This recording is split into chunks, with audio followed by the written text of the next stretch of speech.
Shri Devendra Fadnavis.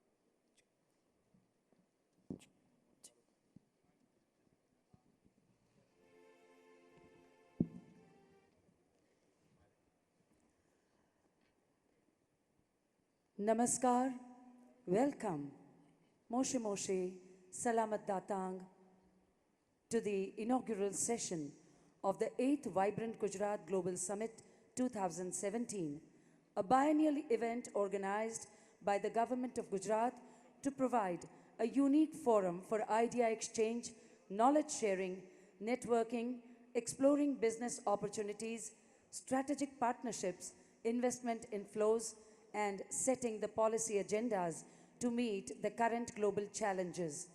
The biggest event of global business opportunities in India, an event which has established a benchmark for corporate and social investments, an example of visionary approach of the Government of Gujarat towards inclusive and sustainable development.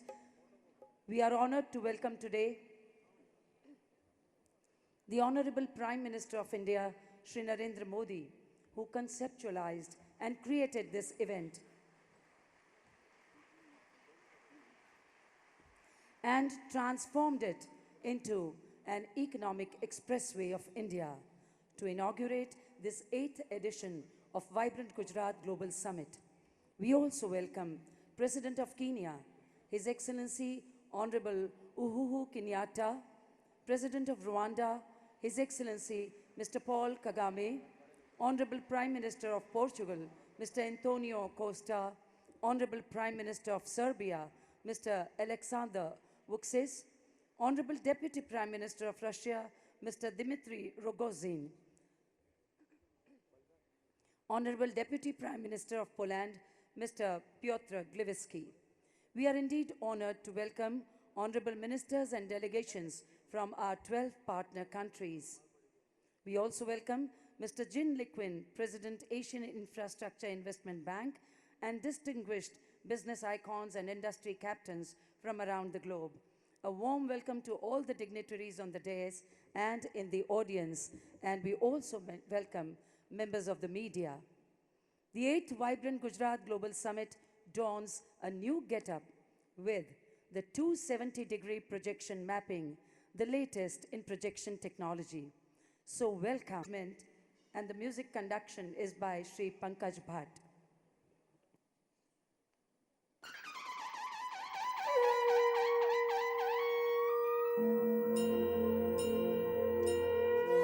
Vandan, Vandan, Vandan, Vandan, Vandan, Vandan, Vandan, Vandan.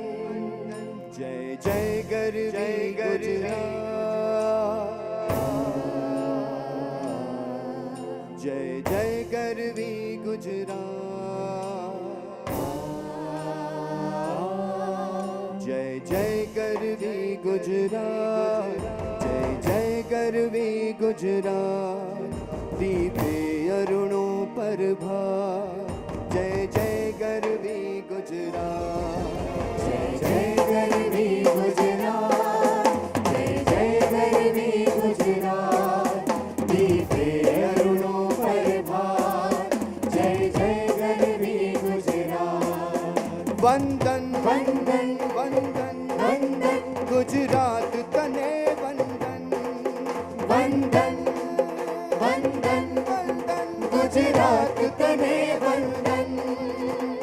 Vaj प्रकाश से जड़न कसुंबी प्रेम शौर्य अंकित तू भणव भणव निज संतति सौने प्रेम शक्ति नीरी ऊंची तुझ सुंदर जान जय जय गर्वी गुजरात ऊंची तुझ सुंदर जान जय जय गर्वी गुजरात जय जय गर्वी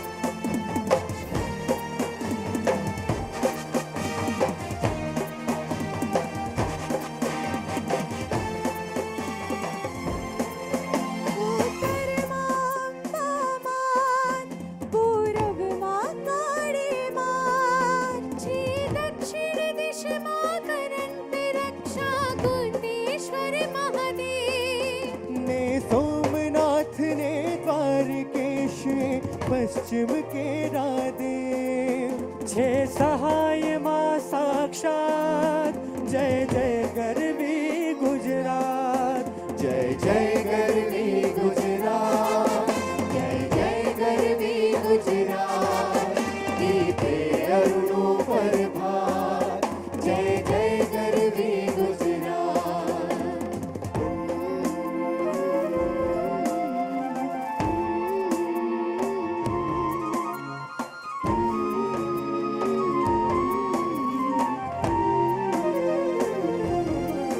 नदी तापी नर्मदा जोई महीने बीजी पण जोई बड़ी जोई सुभटना जुद्ध रमण ने रत्नाकर सागर पर्वत पर थे वीर पूर्वजों ने आशीष जय कर संपे सोए सौजान जय जय गरवी गुजरात संपे सोए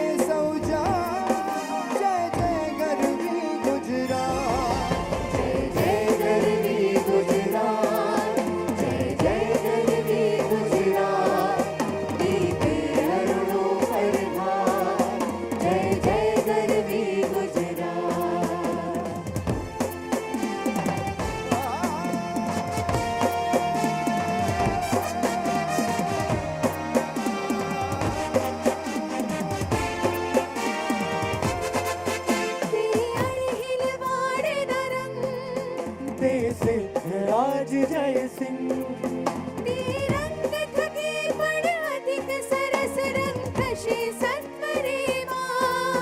शुभ शकुन दिशे मध्यान शोभ से विधि गई चेरा जन भूमि नर्मदा सार जय जय गरवी गुजरात जय जय गरवी गुजरात जय जय गरवी गुजरात जय जय गरवी गुजरात जय जय गरवी गुजरात गीते अरुणो प्रभात जय जय गरवी गुजरात गीते अरुणो प्रभात जय जय गरवी वंदे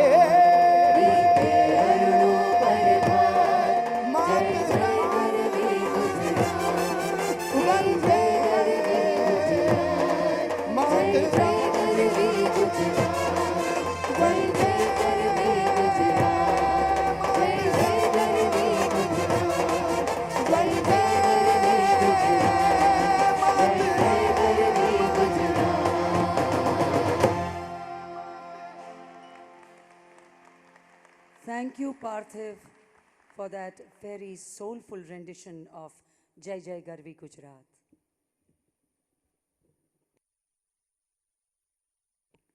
We now bring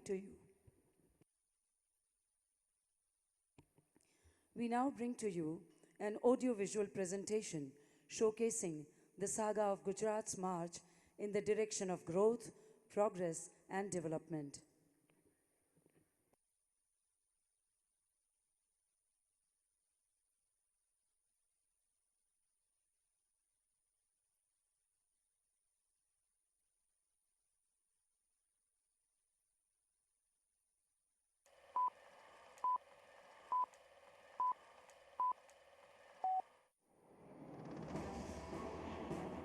What does it take for a state to become vibrant?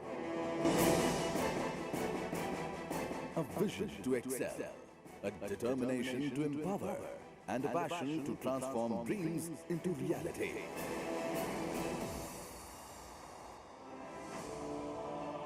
What does it take for a state to stand tall? An unwavering resolve to follow the footsteps of Mahatma Gandhi, the apostle of peace and non-violence. Sardar Patel, the Iron Man, and Narendra Modi, our visionary Prime Minister. What does it take for a state to emerge from a cataclysmic disaster?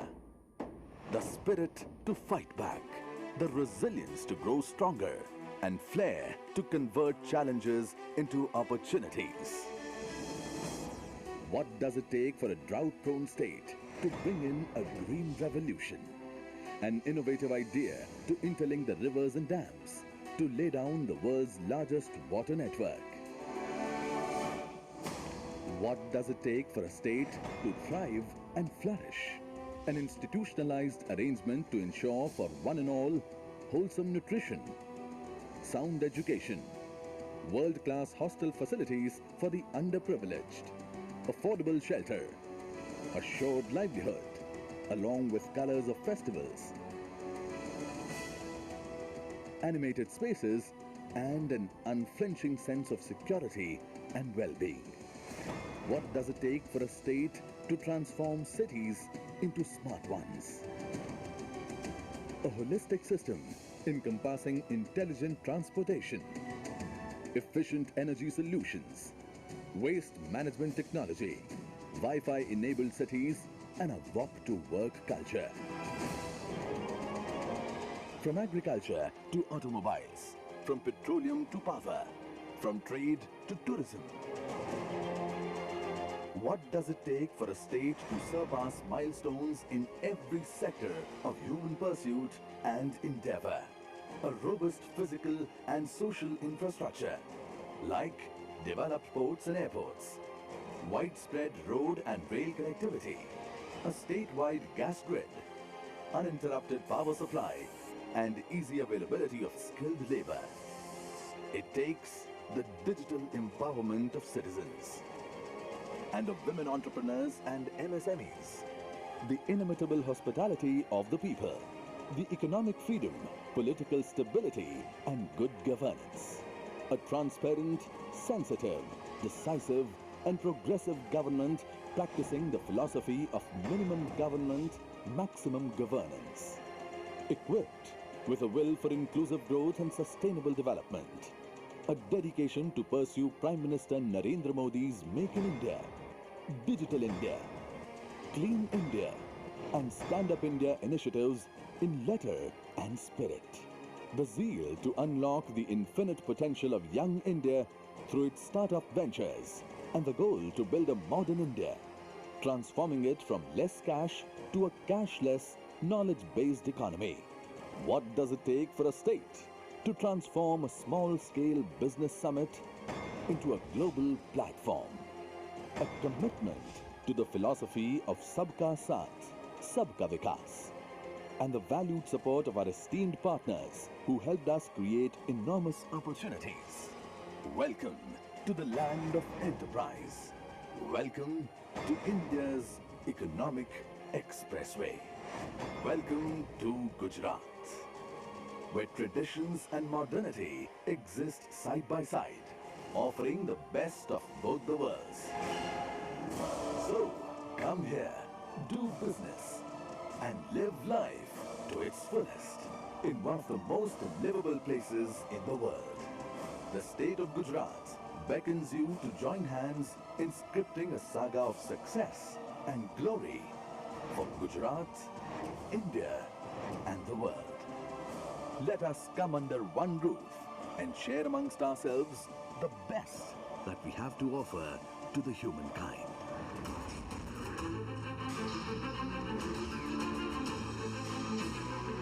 Vibrant Gujarat Global Summit 2070, connecting India to the world.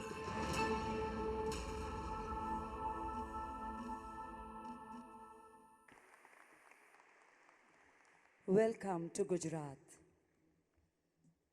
Honorable Chief Minister of Gujarat, Shri Vijay Rupani, known for his hard work, perseverance, and mass connect, is committed and dedicated for all-inclusive growth and development of Gujarat in all sectors. His government, founded on 4 pillars of good governance, of being transparent, sensitive, decisive, and progressive, is all set to take Gujarat to lead from the front in India's growth. We now invite Honorable Chief Minister of Gujarat, Shri Vijay Rupani, for his welcome address.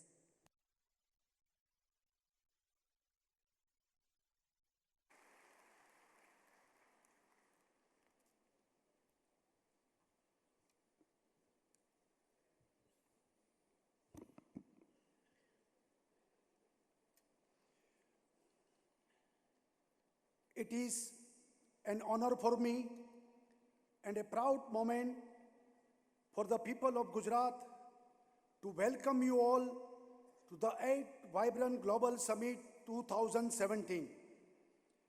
Your presence here is a sign of India's pride of place on the global stage and special place of Gujarat in the Indian economy.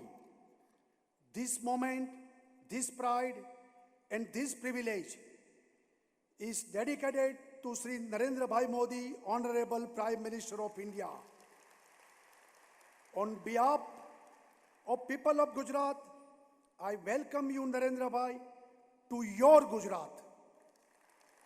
We commit to stand by your initiatives such as Make in India, Skill India, Startup India, Stand Up India, Digital India, and Swachh Bharat. Friends and dignitaries, warm welcome to His Excellency, the President of Kenya. Gujarat has an old association through the ports of Mombasa and Kutch. We hope to deepen our relationship. I welcome His Excellency, the President of Rwanda, on his first visit to vibrant Gujarat. I am certain that your presence here will lead to closer ties with your nation. I would also like to welcome the Prime Minister of Portugal, often referred to as Gandhi of Lisbon. If I may say, welcome to your second homeland. We have the Prime Minister of Serbia. Serbia's participation in Vibrant Gujarat Global Summit has greatly contributed in building our economic and cultural ties. A warm welcome. We welcome Deputy Prime Minister of Poland, our partner country for this summit, to the land of the good Maharaja. Deputy Prime Minister of Russia, Mr. Rogozin, welcome back to India. This is the largest ever delegation visit from Russia to Gujarat. It is an honor to have you here.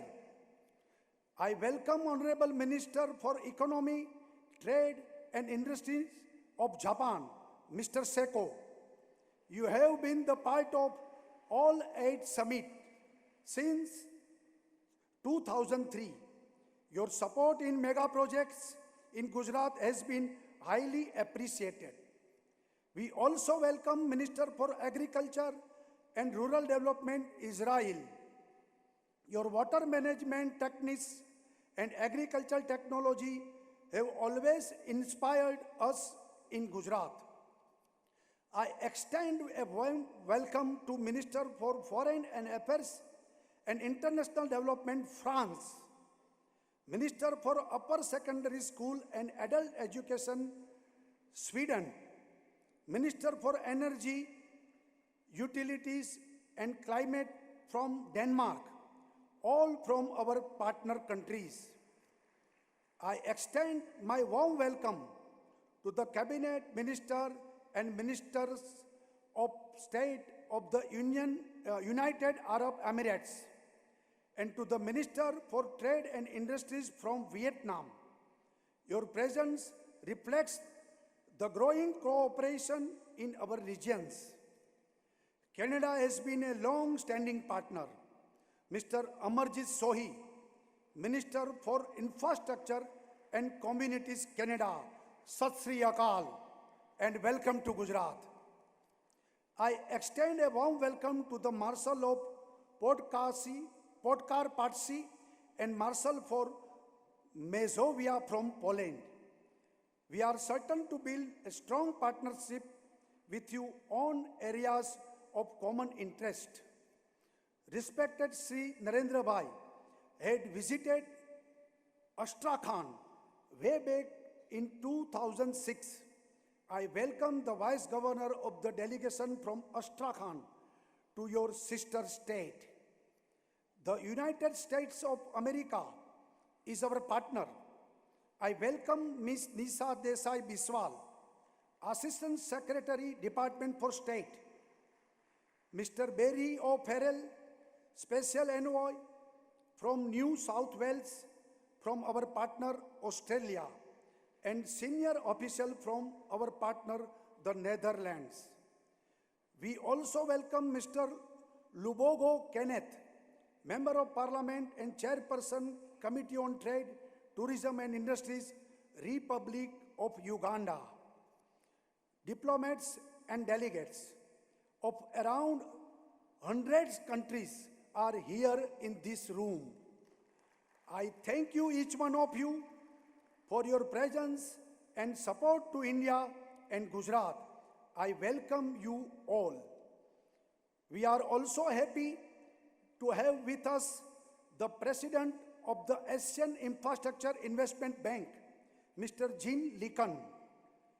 We hope that we can always look forward for your support. We are indeed proud to welcome Honorable Governor of Gujarat, Sri O.P. Kohli ji, and Honorable Finance Minister, Sri Arun Jaitley ji. It is also, a matter of pleasure to welcome my colleagues, Sri Devendra Fadnavis, Chief Minister of Maharashtra, and Prema Khandu, Chief Minister, Arunachal Pradesh. We believe the development of every state is important for national progress.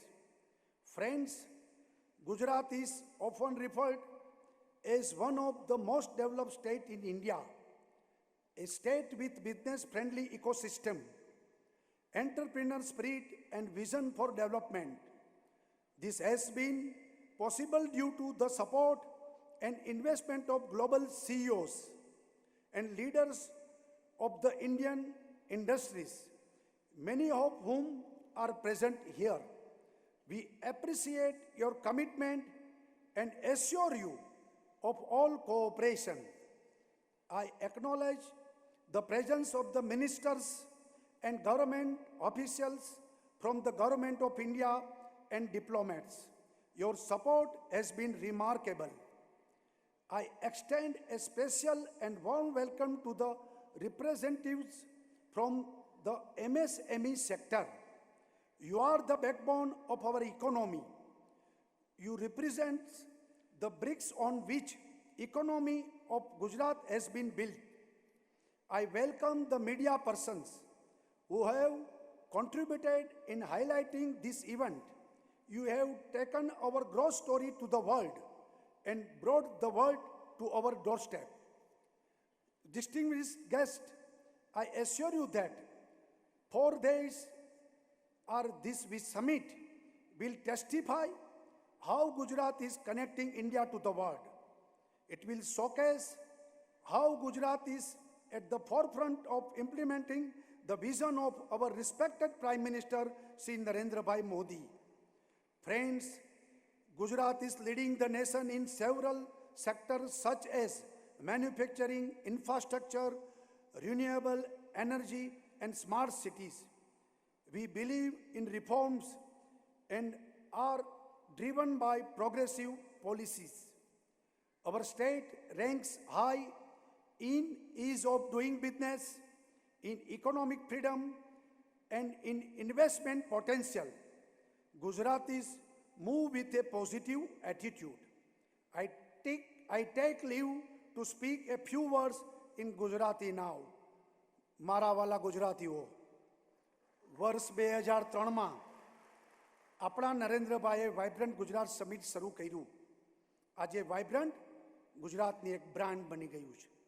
હવે એ માત્ર summit નથી, એ ગુજરાતની ઓળખ છે, જેના થકી ગુજરાતમાં મૂડીરોકાણ કરવા અને ગુજરાતીઓ સાથે બિઝનેસ કરવા દેશભરથી વિદેશમાંથી લોકો ઉમટી આવે છે, જેને કારણે આજે આપણે દાયકાથી ડબલ ડિજિટ ગ્રોથ સિદ્ધ કરી શક્યા છીએ. છેલ્લા 15 વર્ષથી દેશભરમાં રોજગારી આપવામાં સૌથી ગુજરાત આગળ રહી શક્યું છે.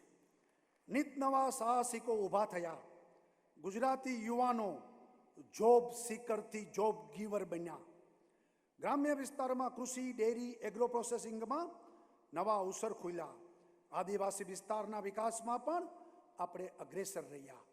શહેરોનું નવું પરિવર્તન મળ્યું, બંદરોને અભૂતપૂર્વ વિકાસ થયો. ગુજરાતનો વિકાસ સંતુલિત અને સાર્વત્રિક છે અને રહેશે. જે અવસરો આ સમિટમાં આપને મળનાર છે, મારા યુવા ગુજરાતીઓ આ તકને ઝડપી લઈ અને ગુજરાતના વિકાસની નવી સીમાઓ સુધી પહોંચાડશે તેની મને ખાતરી છે. Friends, Honorable Prime Minister has taken India forward towards a clean and digital economy. With his recent initiatives in Gujarat, we support this initiative strongly. In a short time of 2 months in Gujarat, 1.5 million new bank accounts have been opened. 7.5 million rupee debit card have been issued. Fertilizer dealers, LPG dealers, petrol pump have been made digital. Vegetable vendors and fair price shops are next on our list. Within 1 month, 450 villages have been made 100% enabled for digital payment. Training for digital payment has become a mass movement in Gujarat. We are confident that this vision of Honorable Prime Minister will make Gujarat and India more strong and vibrant.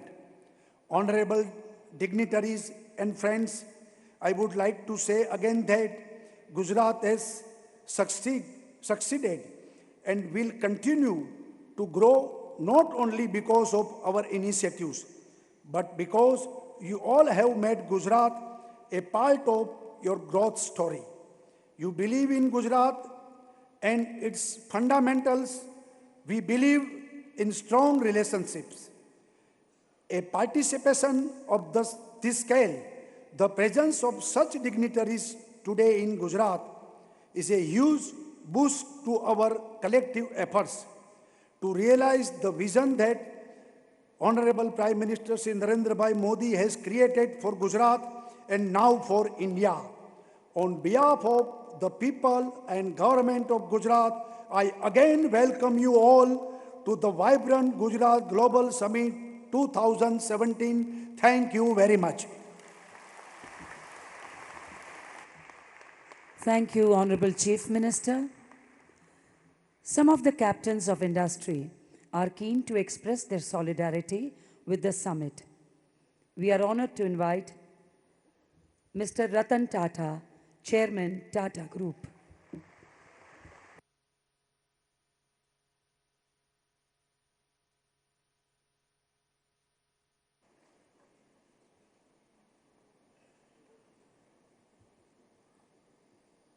Honorable Prime Minister, Mr. Narendra Modi, Honorable Chief Minister, dignitaries in the dais, ladies and gentlemen.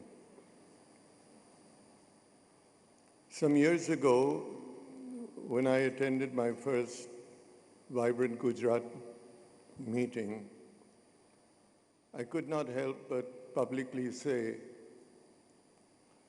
that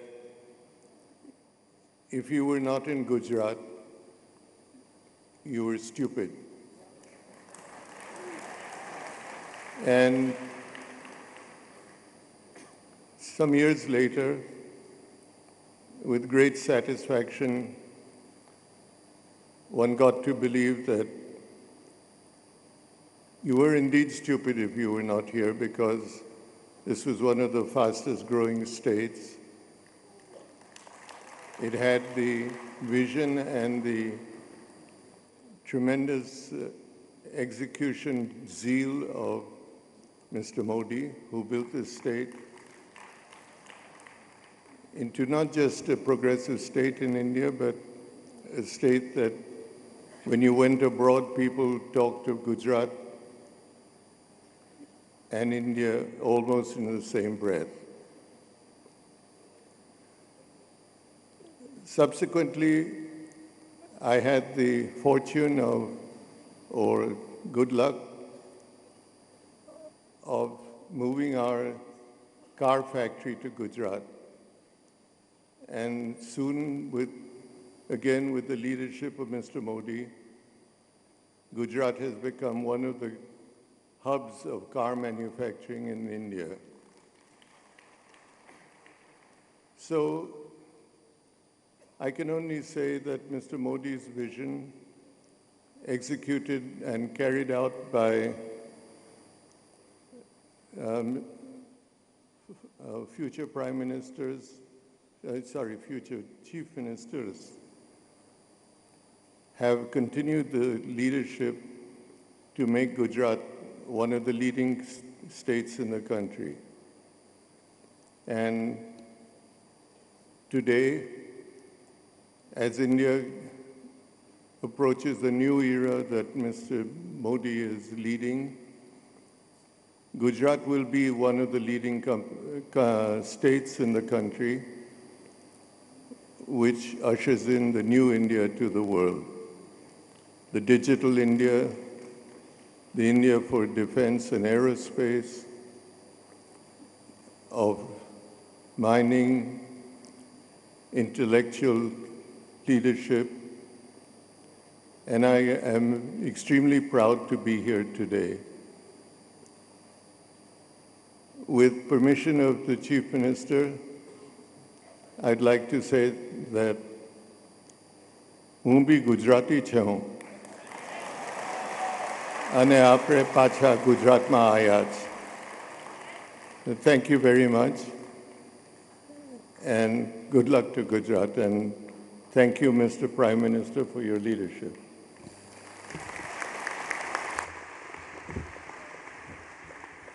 Thank you, sir. We now invite Mr. Mukesh Ambani, Chairman, Reliance Industries Limited.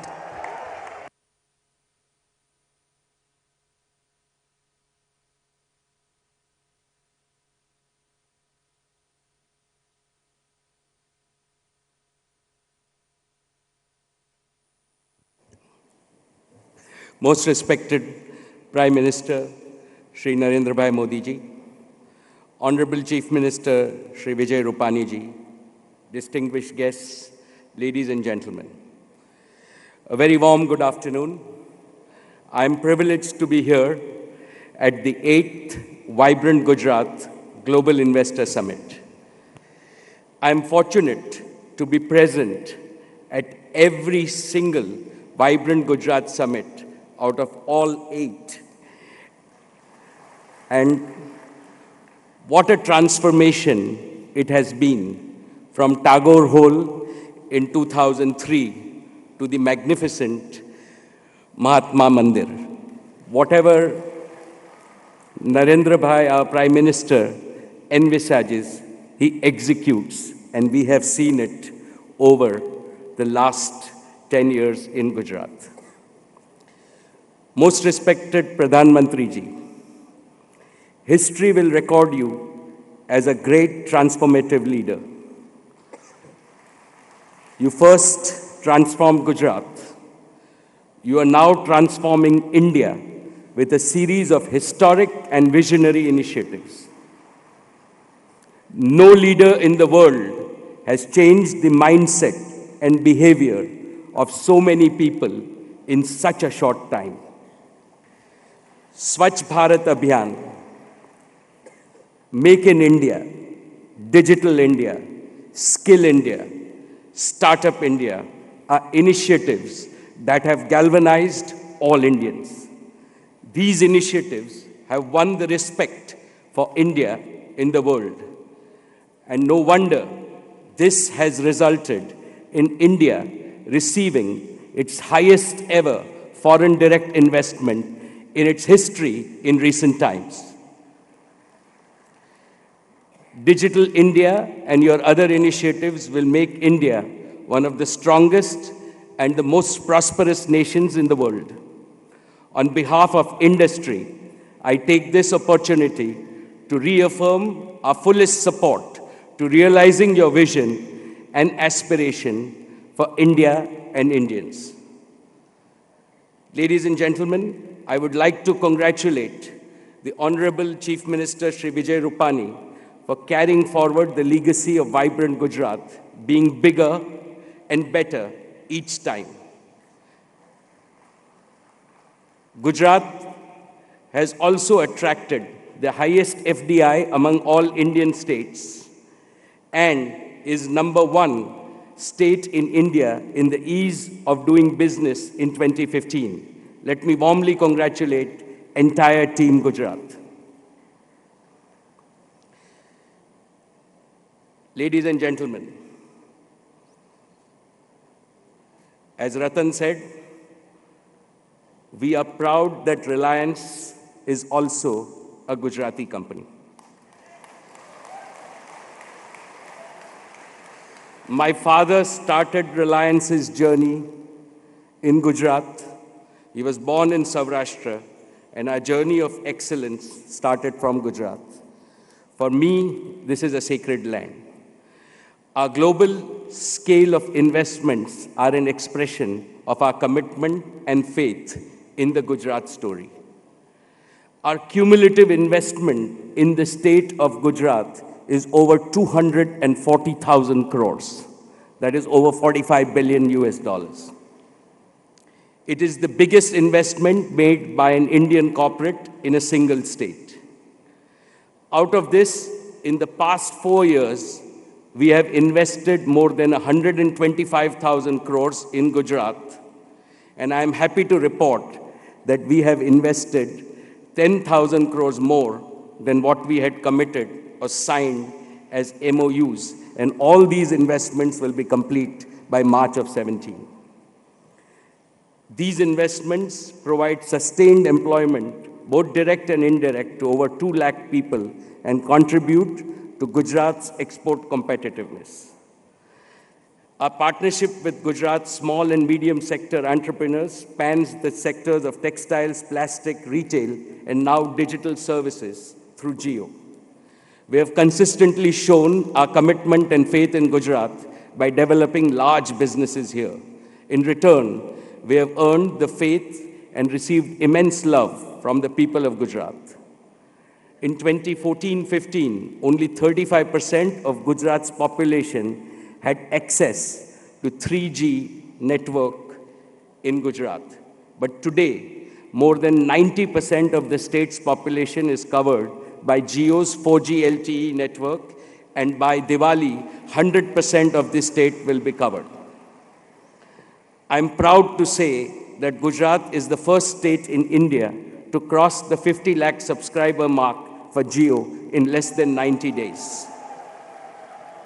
It proves that innovation in India always takes off from this great state of Gujarat.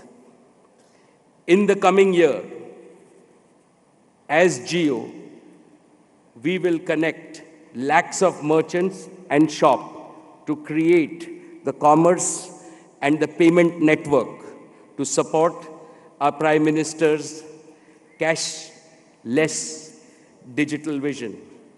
Jio will connect all colleges and schools in Gujarat so that our future generation students have access to information in the coming year, and Jio will connect all hospitals and medical facilities to create the next generation health and medical infrastructure in our state. Friends, I am grateful to our Prime Minister and the government of Gujarat for giving me an opportunity to lead the Pandit Deen Dayal University. The Reliance Foundation has committed 150 crores to make PDPU one of the top institutes in India. Finally, friends, Reliance's engagement in Gujarat is a partnership to celebrate the spirit of this great state, the spirit to think big, the spirit to act fast, the spirit to lead India to a position of global eminence, the spirit to trigger 1 billion Indian dreams, the spirit to make what others thought impossible, possible. And I salute that spirit. This is the spirit of vibrant Gujarat, of a vibrant India under the leadership of our most respected Prime Minister. Thank you. Thank you, Mr. Ambani. We now invite Mr. Gautam Adani, Chairman, Adani Group, India.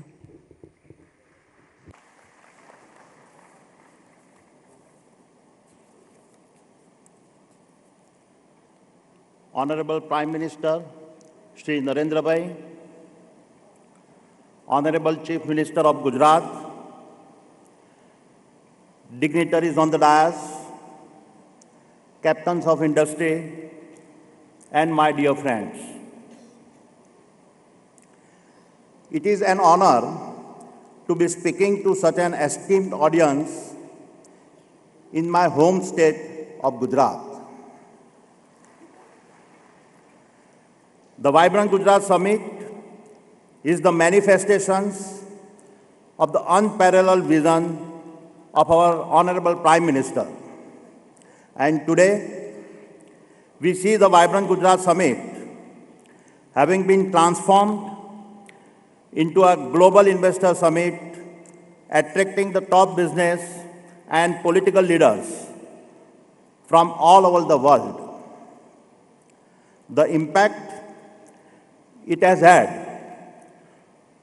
not just on Gujarat, but on the entire nation, has been so significant that several other states have adopted the Vibrant Gujarat model and have already seen investment of several lakhs of crores. This series of summits has strategically positioned India as a key destination for international investment. When coupled with enabling policies put forward by the central government, India is now well positioned for several decades of strong growth. Such has been the immense national impact of the Vibrant Gujarat. This year, we have an unprecedented 12 partner countries. Very few states can claim to have brought together such a set of powerful global executives on one platform. Honorable Chief Minister, the scale of the 8th Vibrant Gujarat Summit you have executed is extraordinary. It is the perfect launching pad for further accelerating the transformation of our home state. Friends, Gujarat is Adani Group's Karma Bhumi. 18 years ago, we laid our first brick to start building a humble salt jetty in a remote fishing village called Mundra. Our rapid growth since then is a testimony of the potential and business friendliness of the state. Not only have we continued to invest in Gujarat since the first day of our inceptions, we have significantly accelerated our investment and in the past 5 years have put in over rupees 48,000 crores in Gujarat.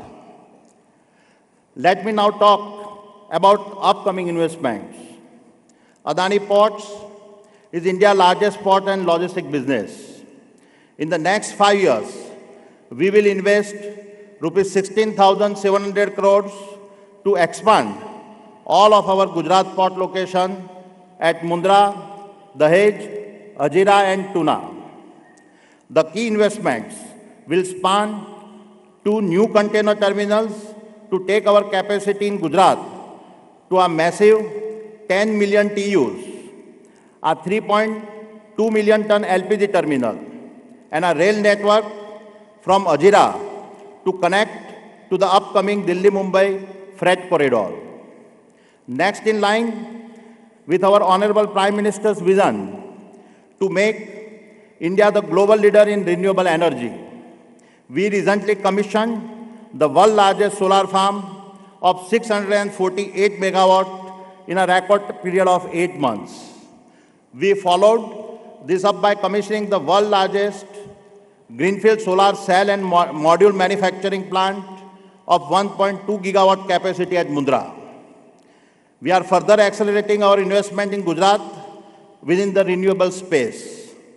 Therefore, by the year 2021, our new investment in solar as well as wind development and manufacturing will exceed rupees 23,000 crores. In addition to our infrastructure business, the Adani Group is also making significant investment in expanding its agri footprint. Adani Wilmar is India's largest edible oil business and recognized as the undisputed market leader that sells under the brand name Fortune. As a part of the network of manufacturing units, we currently operate the world's single largest edible oil refinery of 3,400 TPD capacity at Mundra.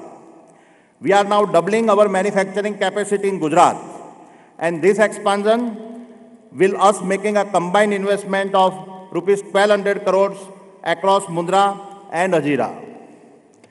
As part of our integrated infrastructure business model, there are two new businesses that will see investment from the Adani Group. These are water and cement. We'll be investing rupees 2,000 crores in setting up a series of desalination plants across the state and also build a 10 million ton grassroots cement clinker plant at an investment of rupees 5,500 crores. All this will further make Mundra the most integrated infrastructure complex in the world. Honorable Chief Minister, our belief is reflected in our investment made, and our optimism is reflected in the promises we make. As a proud Indian and a proud Gujarati, I would like to assure you the full support of the Adani Group.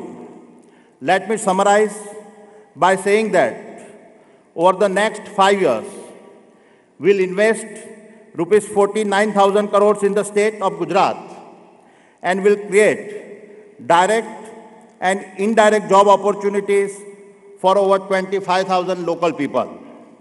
On behalf of the Adani Group, I commit to do our part to spread the khushbu of Gujarat across India and the world. Thank you. Jai Hind. Thank you, Mr. Adani.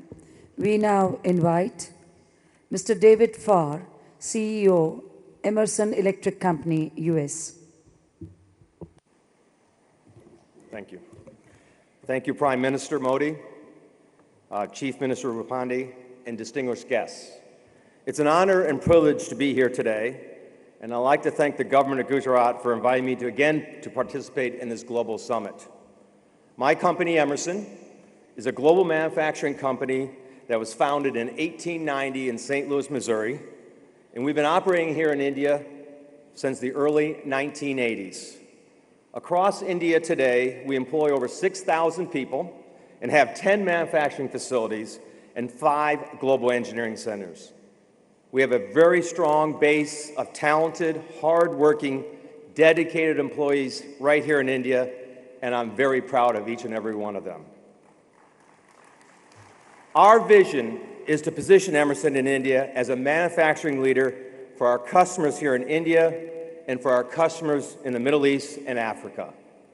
Over the past 3 years, we've invested over $400 million in our operations and facilities across India, and there's more to come over the next 3 years, up to $200 million more.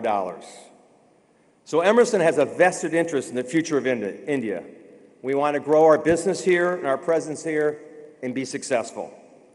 When I attended this event in 2015, honestly, I did not know what to expect. The Prime Minister and his government has just launched the Make in India campaign.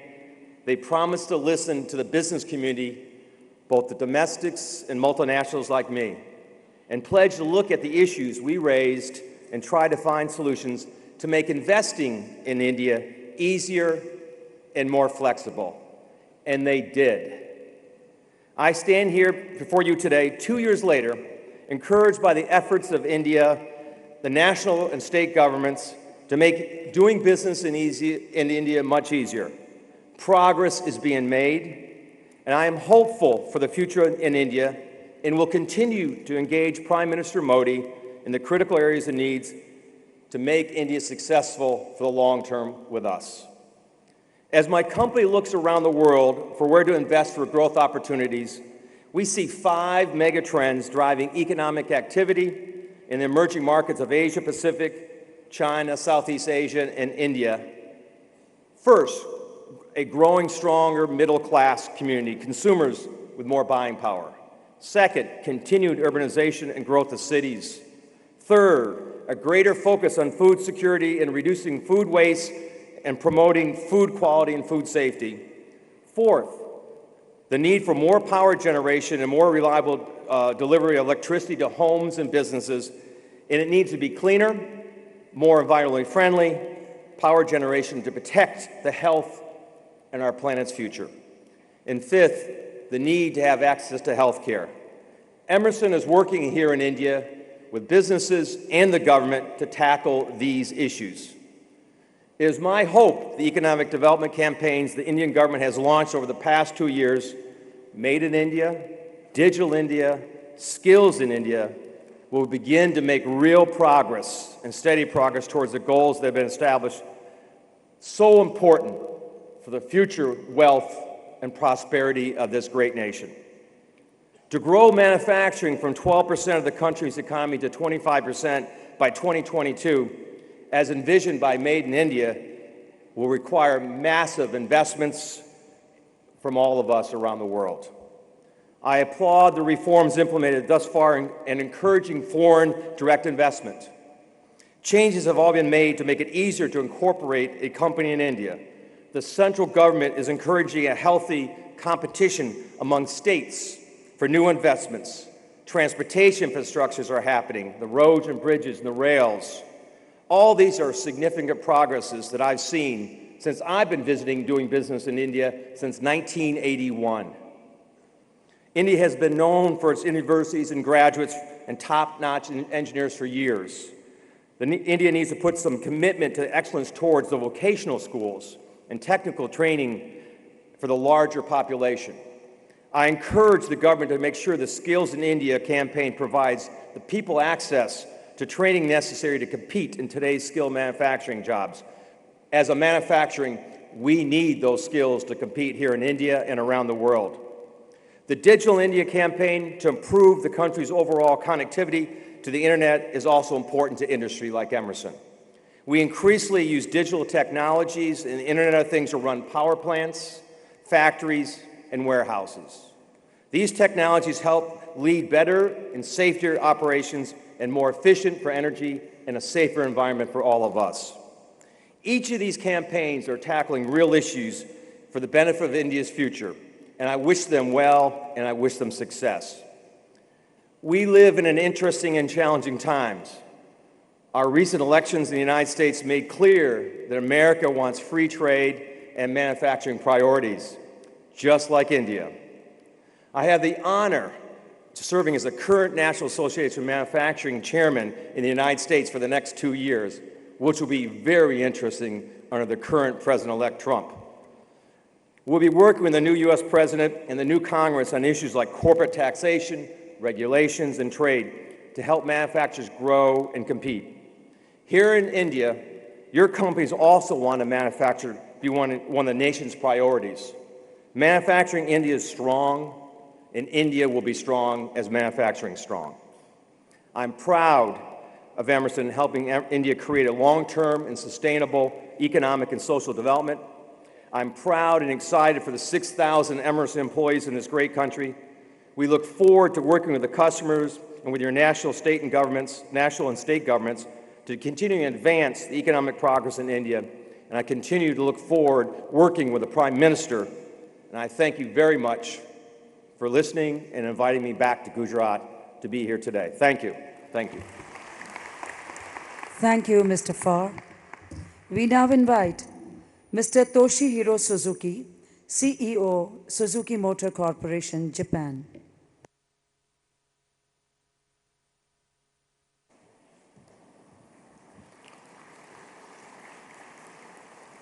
Your Excellency, Honorable Prime Minister, Mr. Narendra Modi, distinguished guests, ladies and gentlemen, good afternoon.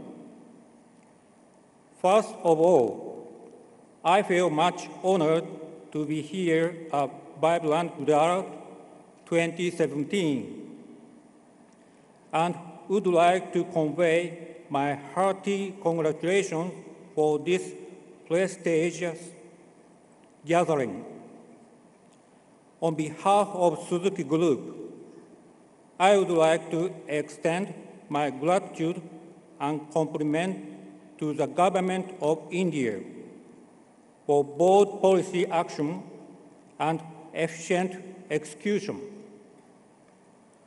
Supporting from Government of India for the manufacturing sector is very encouraging for us. Our new automobile plant in Gujarat will start production from next month. I visited the site yesterday and found everything is ready. Production capacity of Gujarat plant will be expanded to 750,000 units in future, on top of existing 1.5 million units in Haryana. Our Gujarat plant will play an important role as production hub of passenger cars for worldwide. In the light of further growth of automobile industry in India, we are eager to establish an automobile industry cluster here in Gujarat. In order to realize that, we will tackle with two things. First, try to invite more and more auto component suppliers to Gujarat, including Tier 2 and Tier 3.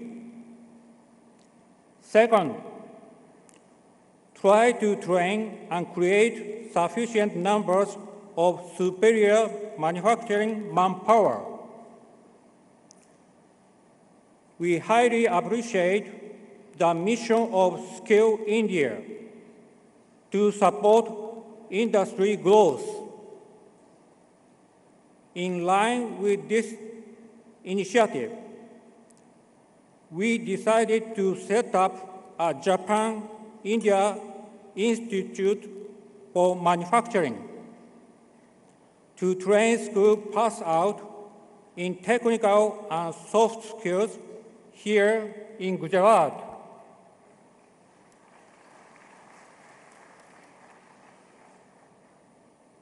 With the future expansion of Suzuki Motor Gujarat, I'm quite confident that you will see competitive automobile industry cluster here in Gujarat soon. Thank you very much.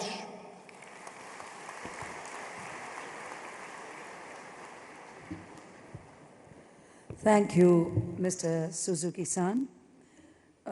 We now invite Mr. Peter Huntsman, CEO, Huntsman Corporation, US.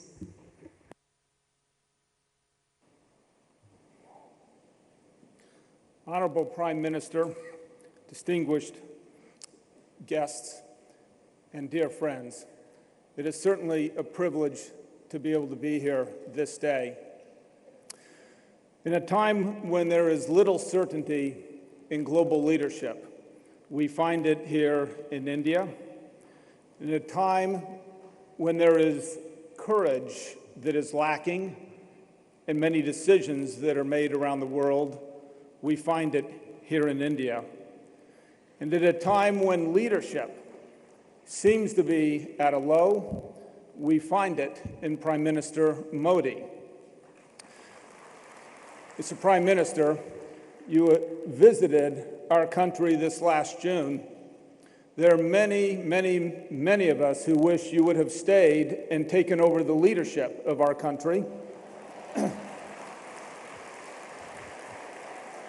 Perhaps this would have been the greatest of India's exports.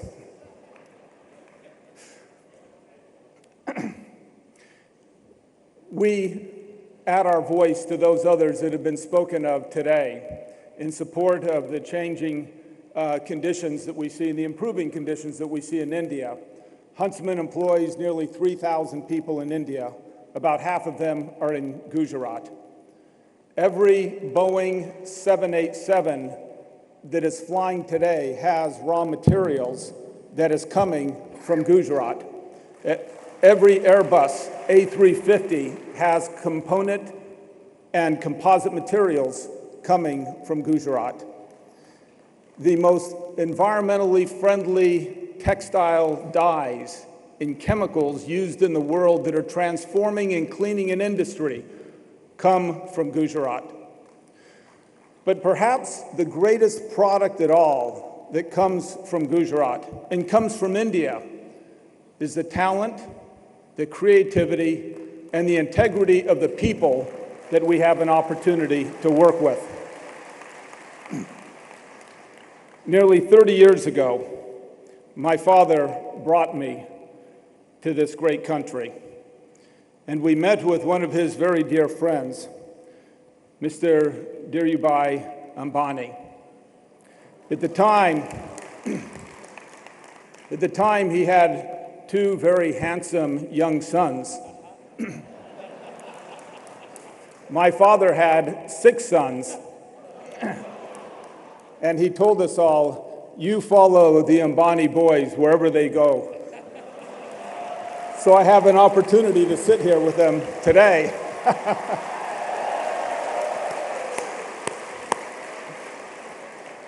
But the greatest legacy of our fathers that they taught us was the legacy of the value of a human soul.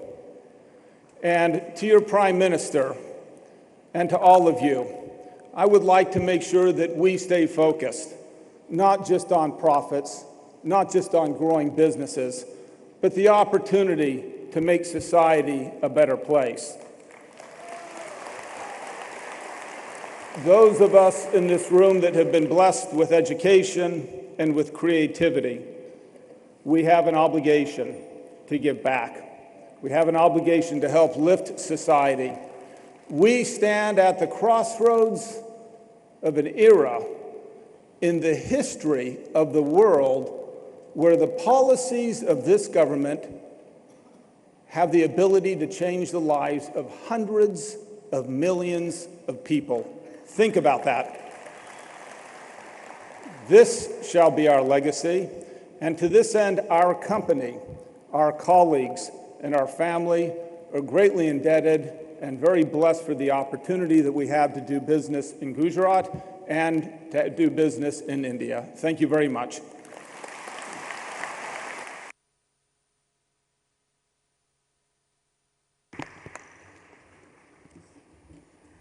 Thank you, Mr. Huntsman.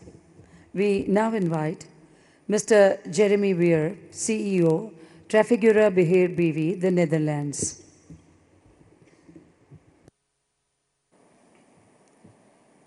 Respected Prime Minister of India, Chief Minister of Gujarat, distinguished guests, ladies and gentlemen, thank you for giving me the opportunity to speak today. We at Trafigura strongly believe that not only does India benefit from a vibrant Gujarat, but so does the international community. The state, which is known as the jewel of the Western India, represents not only the oldest centres of the Indus civilization, but also the most dynamic state of modern and future India. Trafigura is one of the largest global commodity traders. With a turnover of $100 billion US, the group trades annually in excess of 265 million tonnes of energy, non-ferrous and bulk commodities. Trafigura's first investment in Gujarat was a small warehouse in 2008. From the first year of operations, which saw a total turnover of $2.5 million, Today, one of our single locations in Gandhinagar, Gujarat, has a turnover of over $250 million, being 10% of our overall domestic turnover. It is this growth that has continuously encouraged us to seek further opportunities in India and in particular Gujarat.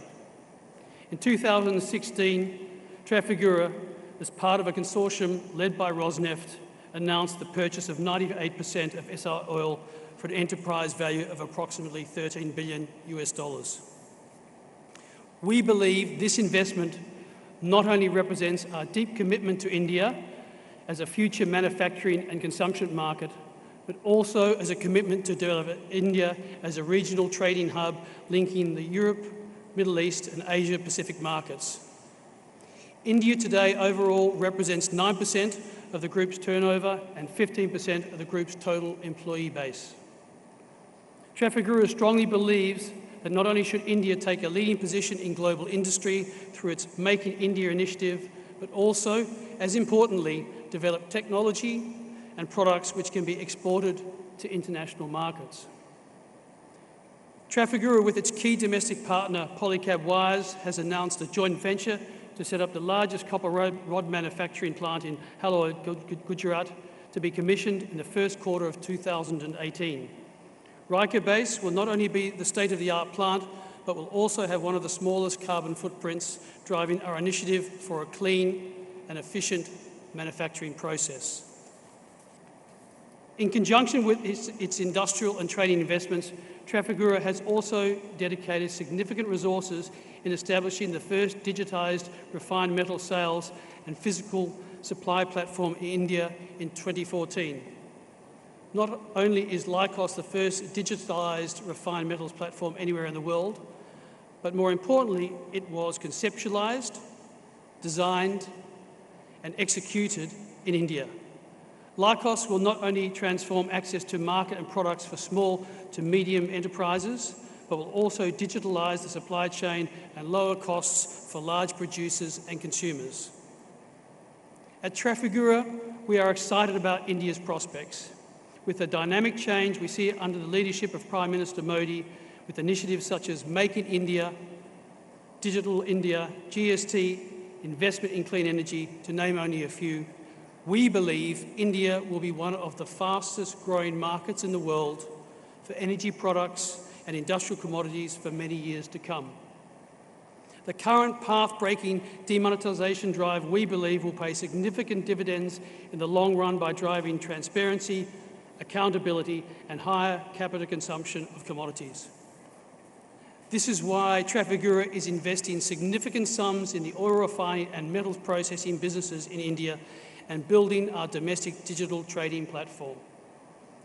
I would like to take this opportunity to congratulate all those involved in executing such an exciting and forward-looking conference and wish you all the success in the near future. Thank you.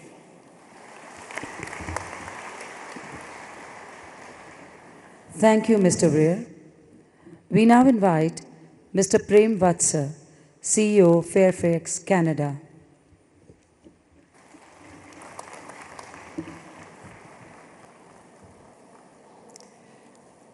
Honourable Prime Minister Modi, Honourable Chief Minister Rupani, and ladies and gentlemen, good evening. It is my great pleasure and honour to be here at the 8th Global Summit of Vibrant Gujarat. Fairfax is excited to be a participant in this conference. We are a property casualty company which began in Canada approximately 31 years ago. We write approximately 10 billion premium worldwide, and our investment portfolios are approximately 30 billion, and our capital is around 10 billion. We invest all over the world, but feel that the best opportunity in the world is right here in India. In May 2014, India's political climate changed dramatically for the better with the election of Prime Minister Narendra Modi with a resounding majority. For the first time in 67 years, India has an unabashedly business-friendly government. Mr. Modi has arisen from a very humble background and has had great success in Gujarat, a state with 65 million people, which he has governed as Chief Minister for 13 years, elected 3 times. Gujarat has real economic growth of over 10% per year during that period, while bringing water and electricity and providing child education to virtually every household in the province. We think Mr. Modi can transform India right in front of our eyes. It is unprecedented. He has a single-minded focus on economic growth and will root out corruption. I've said to Mr. Modi that we expect him to be the Lee Kuan Yew of India. And unlike Singapore, India is a very large country and the largest democracy in the world. This is the opportunity, and it's all across the board. Fairfax Financial has been investing in India for over 20 years. Our investments include ICICI Lombard, India's largest private insurance company, Thomas Cook of India, India's leading integrated travel and travel-related financial services company, Quest, a leading human resources facilities management company, and Sterling Holiday Resorts, a pioneer in India's vacation property ownership. The current value of those investments are approximately $3 billion. After Mr. Modi's election, we created a sister company, Fairfax India, which commenced operations in 2015. We raised $1.1 billion in the public markets, and more recently, we've raised another $500 million. We've invested $1.2 billion of that money in 5 major investments and committed to another one. The first one we've invested in is NCML, which is India's largest private agricultural warehousing and collateral management company. IIFL Holdings, a fast-growing pan-India diversified financial services company. Adi Finechem, a Gujarat-based chemical company. Sanma Chemicals, one of India's largest PVC company. And Privy Organics, which is another chemical company in Mumbai. We have also committed and expect to be completed soon is the Bangalore International, India's 3rd largest airport. All in all, we have invested $5 billion in India, and we think there's a lot more to come. We employ approximately 250,000 people in India. We will continue to make investments across industries, as we have done in the recent past. And as I've said earlier, we invest worldwide. We think the best opportunity for investing is in this country, in India. So thank you very much for inviting us, me and Fairfax, to participate. We look forward to following India's progress with a lot of interest and excitement. Thank you very much. Thank you, Mr. Vatsa. We now invite Mr. John Chambers, Chairman, Cisco, US.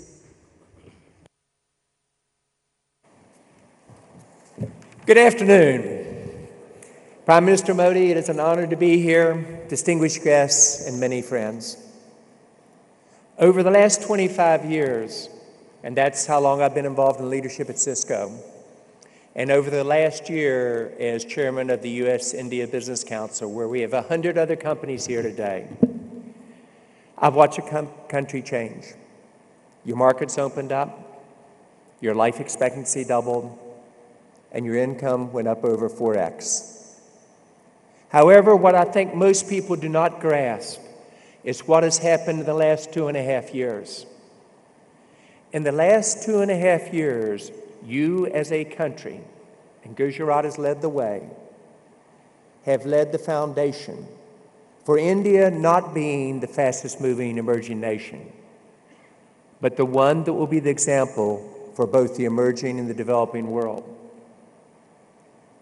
I have the honor to look at almost every major country in the world, and my friends today from Portugal and Rwanda and others, and there is no country in the world that has a better plan for the future than India.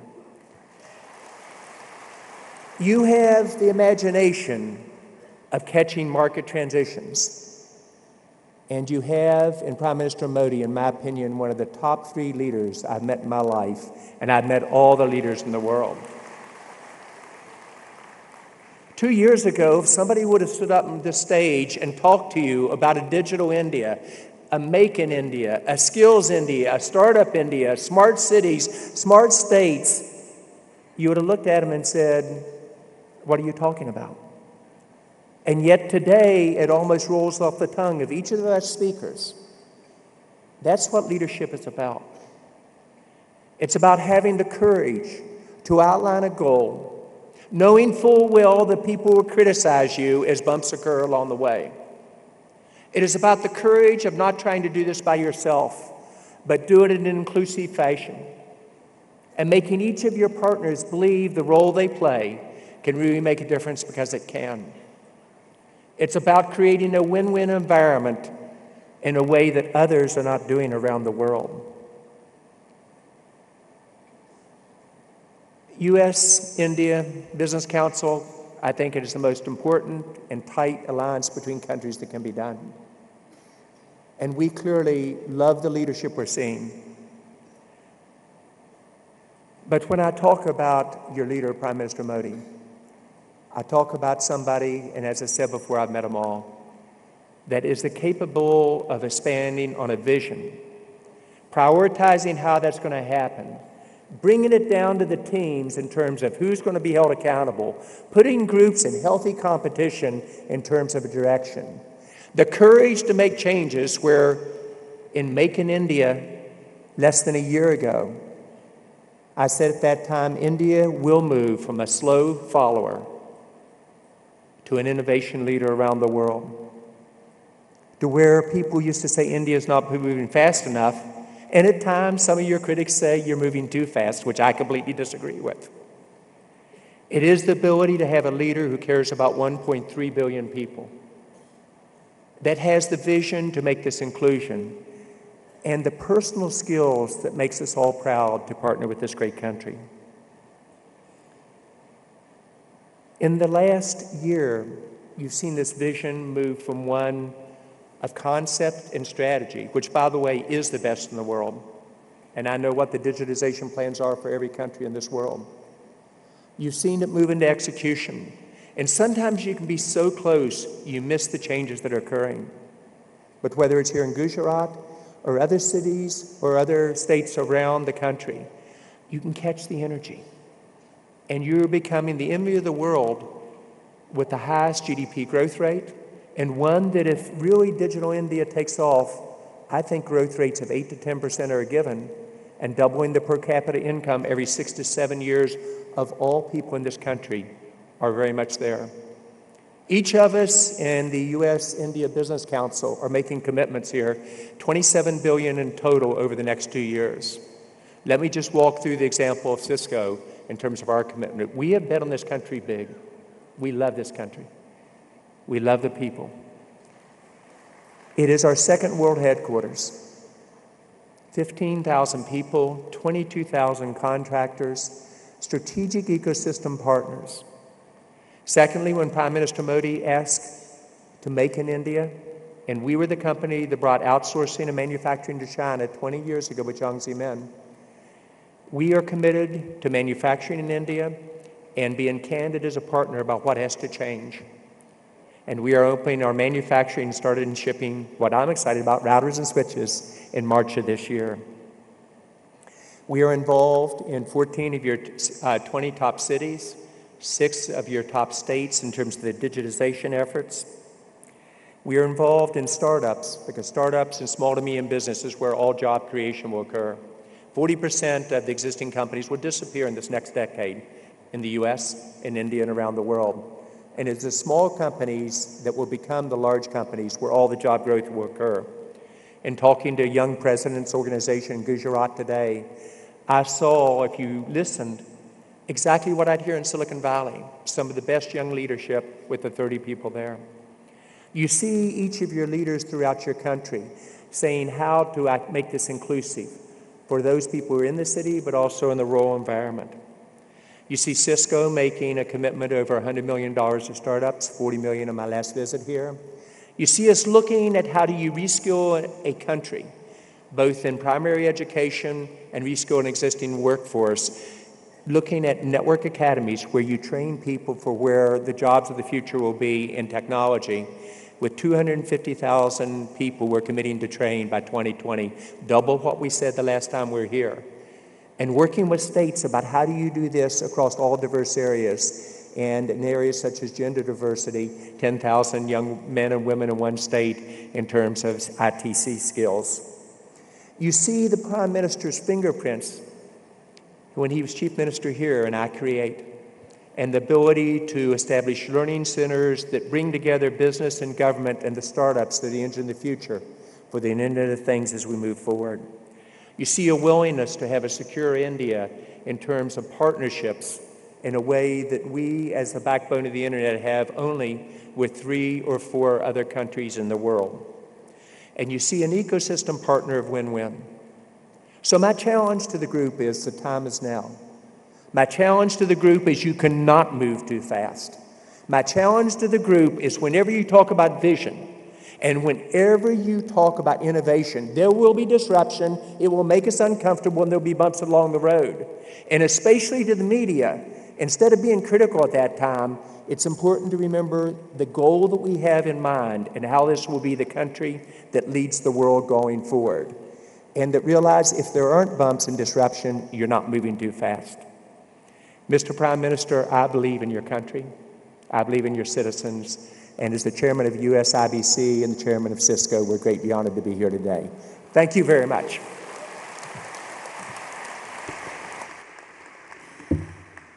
Thank you, industry captains, for those warm words of praise for the country and its leadership. We now invite Mr. Jin Liquin, President, Asian Infrastructure Investment Bank, for his address.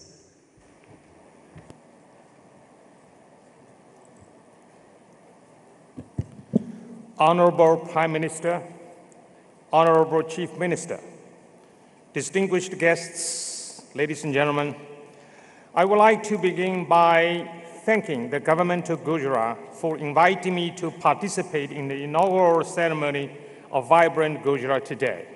It is a great honor to be here to share my thoughts with you on the Asian Infrastructure Investment Bank. We in AIIB focus on financing infrastructure projects that promotes broad-based economic and social development in a cost-effective way.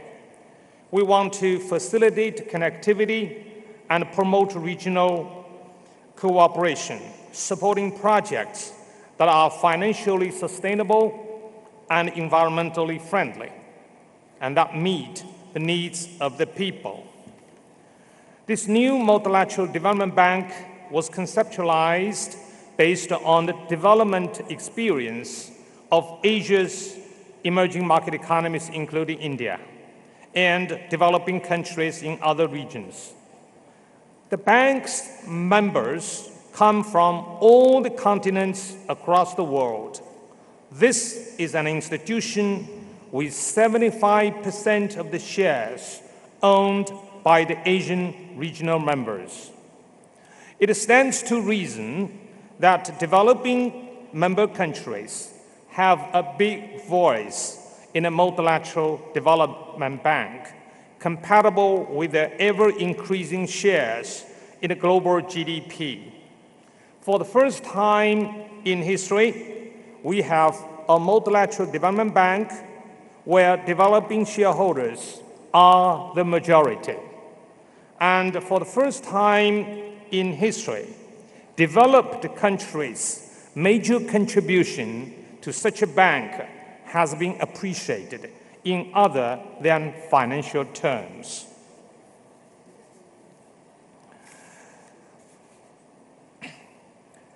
India is one of the most important shareholders of our bank. Dr. D.J. Pandian, who worked for 14 years here in Gujarat, is one of our 5 vice presidents, and he is the chief investment officer overseeing our lending programs. I enjoy very much in working with him. Developing countries are trying to change the status quo and want to experiment with approaches to development and to poverty reduction. It is important for us to apply our knowledge and our experience to solve problems and meet our needs more the Asian way. AIIB is moving very quickly, working in close collaboration with the World Bank, ADB, EBRD, and many others. In our first year of our operation, our board of directors has approved a lending program worth $1.73 billion for 9 projects. 25% of the lending program has been prepared by our own people. 1 year into operation, the chemistry between our board and the management is being nurtured. The management has followed all the procedures and upheld the principle of transparency and accountability. AIIB will remain a bank being lean, clean, and green. This has all the more heightened the enthusiasm of new applicants countries for joining the bank.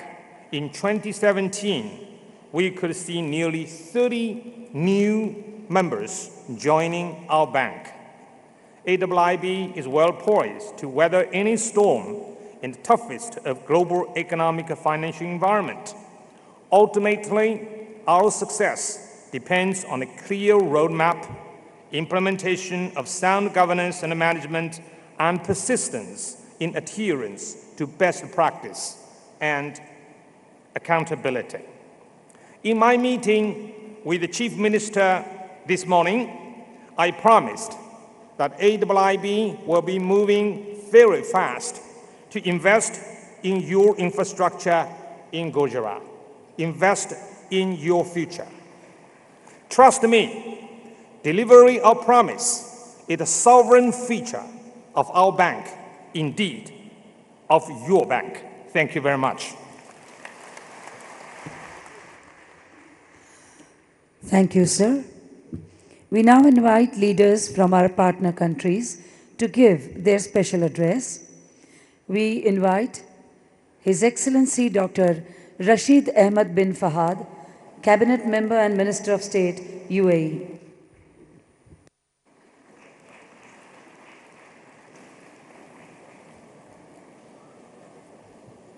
Bismillah wa salatu wa salam ala Rasulullah.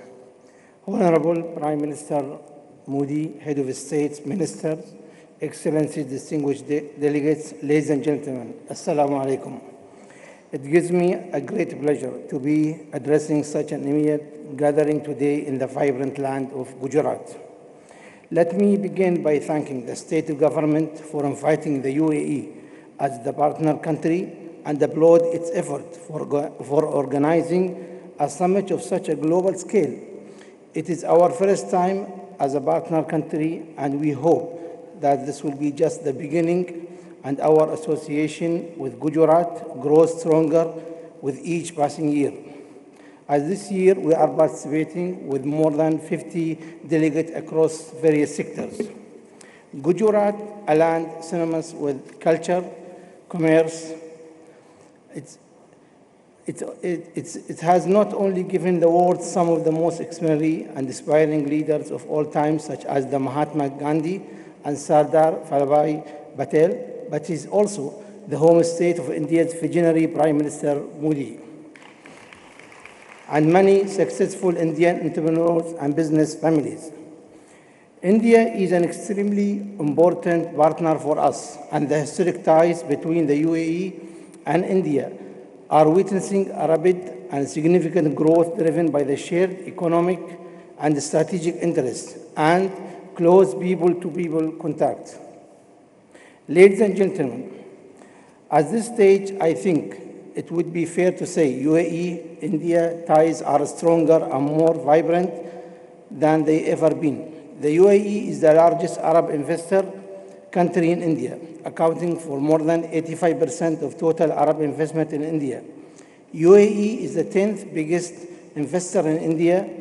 UAE's investment in India amount to more than 10 billion US dollars, including 4 billion in the form of DI.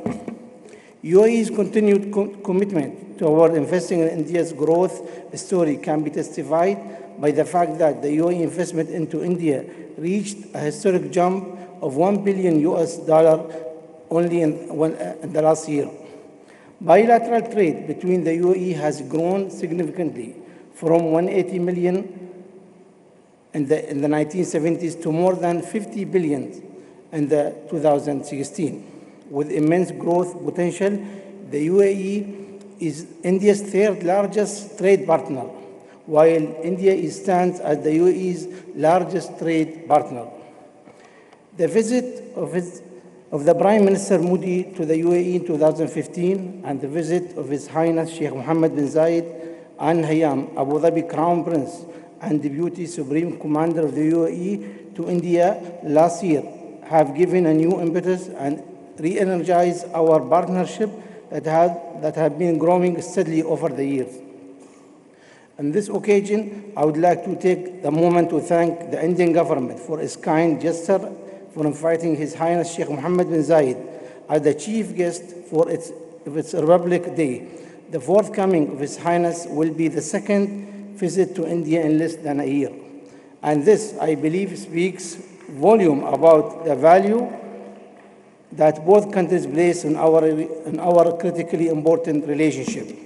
Ladies and gentlemen, some of the most prominent companies from the UAE have been very active in India and have a long history of association. For instance, global marine terminal operator DP World operates 5 key container terminals in India, including the Narendra port in Gujarat, and have invested heavily to become the largest container terminal operator in the country. I am proud to add to that DP World supports more than 30% of India's container trade. The UAE hosts the largest Indian community overseas, with more than 2.6 million Indians living and working in the UAE. According to the World Bank statistics, their annual remittances are estimated to exceed 13 billion US dollars. A clear evidence of the ever-growing robust bilateral ties and vital mutual interests. Improved air connectivity is yet another important economic growth driver. It facilitates trade and tourism and has multiplier effect. The air connectivity between our two countries has also increased tremendously, with over 1,000 flights weekly between the UAE and India. Ladies and gentlemen, with landmark initiatives such as Make in India, Startup India, coupled with liberalized FDI policy regime and digitization, India is certainly becoming one of the most preferred investment destinations globally. The different states of India present immense investment diversity. And as part of our diversification strategy, we strive to explore newer avenues for investment and trade, and Gujarat is definitely in our radar. We firmly believe that there are synergies for cooperation between us and with the attractive investment climate here.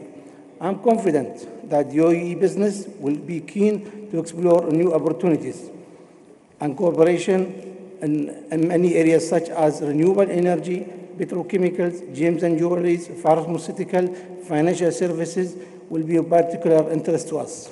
Lastly, ladies and gentlemen, greater achievement call for even bigger changes. The changing global economic headwinds have driven countries to embrace innovative systems, better policies, and newer technologies across all sectors to facilitate dynamic growth. As we grow along our shared economic interests, we would be pleased to share our innovation-led growth models with India so that maximum mutual gains can be obtained. I wish this event all the success, and thank you very much. Thank you, Your Excellency. We now invite Mr. Barry O'Farrell, Special Envoy for India to the Premier of New South Wales and former Premier of New South Wales from Australia. When next you consult Google Maps, or when you get out of here today and use Wi-Fi, remember that both of those devices and inventions came from Australia. That might surprise some of you who simply, when thinking of Australia, think of miners, farmers, or tourism operators. But I'm here to tell you that Australia is a diverse country in every sense. We economically embrace our old economy, mining, agriculture, and the like. But we equally seek to seize the opportunities created by the new sectors. Sectors like skills education, mining technology, and of course fintech and biotech, areas in which Australia and its states are already seeking and undertaking partnerships with countries, citizens and states in India. But Australia is also a diverse nation. 20% of our population were born overseas. 28% of our citizens have at least one parent who was born overseas. I come from Sydney, the best city in Australia. It's the largest city in Australia. 50% of the residents of Sydney have at least one parent who are born overseas. These provide a massive strength to Australia, its economy and its engagement with the world. And of course that strength includes a strong and entrepreneurial Indian diaspora. India indeed is the fastest growing rate of source of migrants into Australia. And Chief Minister Rupani, I say that not every Indian who comes to Australia has come from Gujarat. But every Indian who has come to Australia has come with the energy and the enterprise that could make them a citizen of this great state. So my message today is that Australia is a modern and multicultural nation with an economy that has recorded a steady rate of growth each year for the past 26 years, which is a country which is keen to continue to vigorously engage in trade and investment with the world, because even an island cannot become an island. No country can become complacent. We have been represented here at Vibrant Gujarat as a nation every year since its inauguration, because Australia has continued to be committed to increasing opportunities for trade and investment on both sides of the Indian Ocean. And Australia does so because we share the vision of Prime Minister Narendra Modi that only a strong economy can create the opportunities. Only a strong economy can provide the jobs. Only a strong economy can realise the aspirations of the citizens of India and every other country represented here today. So as many of you fly home later in the week on planes fitted with black boxes, another invention of Australia, I ask you to remember the words of a great Indian: to be the change you want to see in the world. I ask you to remember that only a strong economy can do what a strong economy can do for our greatest resource, to unlock the potential that exists within everyone. That's the change we should want to see across all parts of the world. That's the change that needs to be. Thank you for the continued invitation of Australia to this important summit. Thank you, sir. It is indeed a pleasure to listen to our esteemed leaders from partner countries, but since there is a restraint of time, we request all our speakers to present their sentiments in about 3 minutes. We now invite His Excellency Mr. Uri Ariel, Minister of Agriculture and Rural Development, Israel.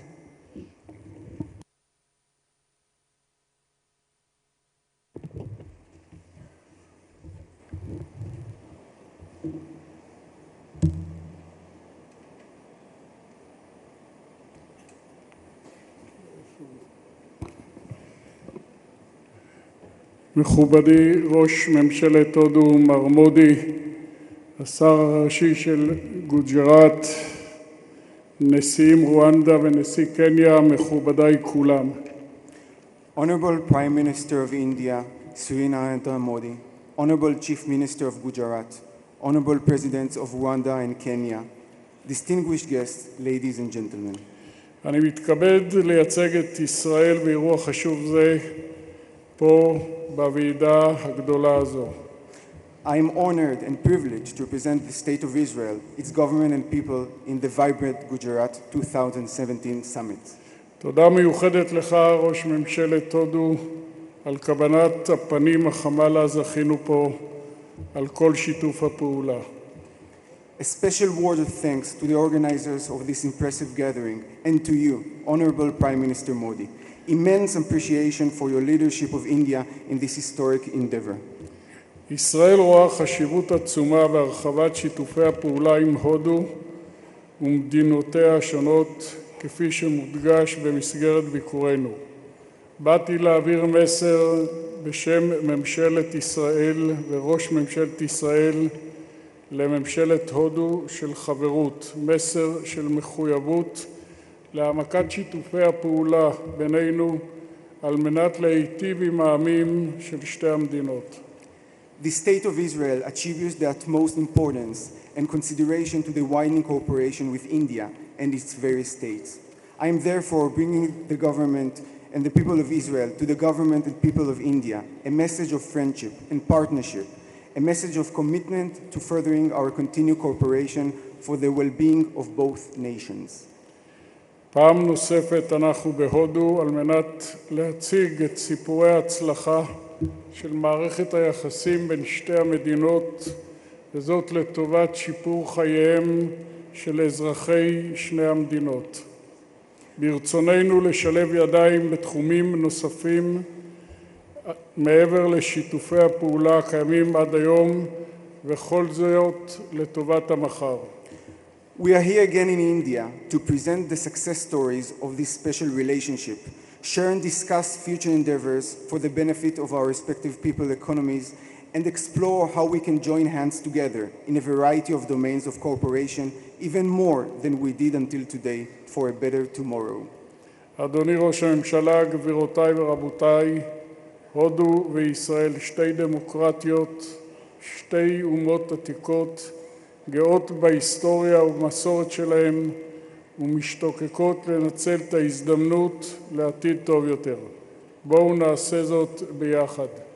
Mr. Prime Minister of India, distinguished dignitaries from around the world, ministers, ladies and gentlemen, India and Israel, two democracies, two ancient civilizations, proud of their respective history and tradition, eager to seize the future opportunities. Let us do it together. תודה רבה. Thank you.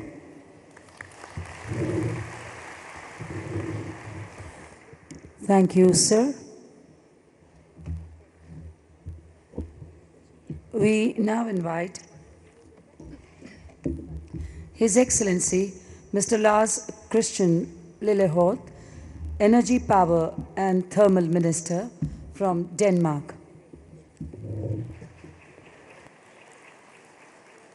Honorable Prime Minister Modi, Honorable Chief Minister Rupani, Excellencies, ladies and gentlemen, I'm honored to be here today.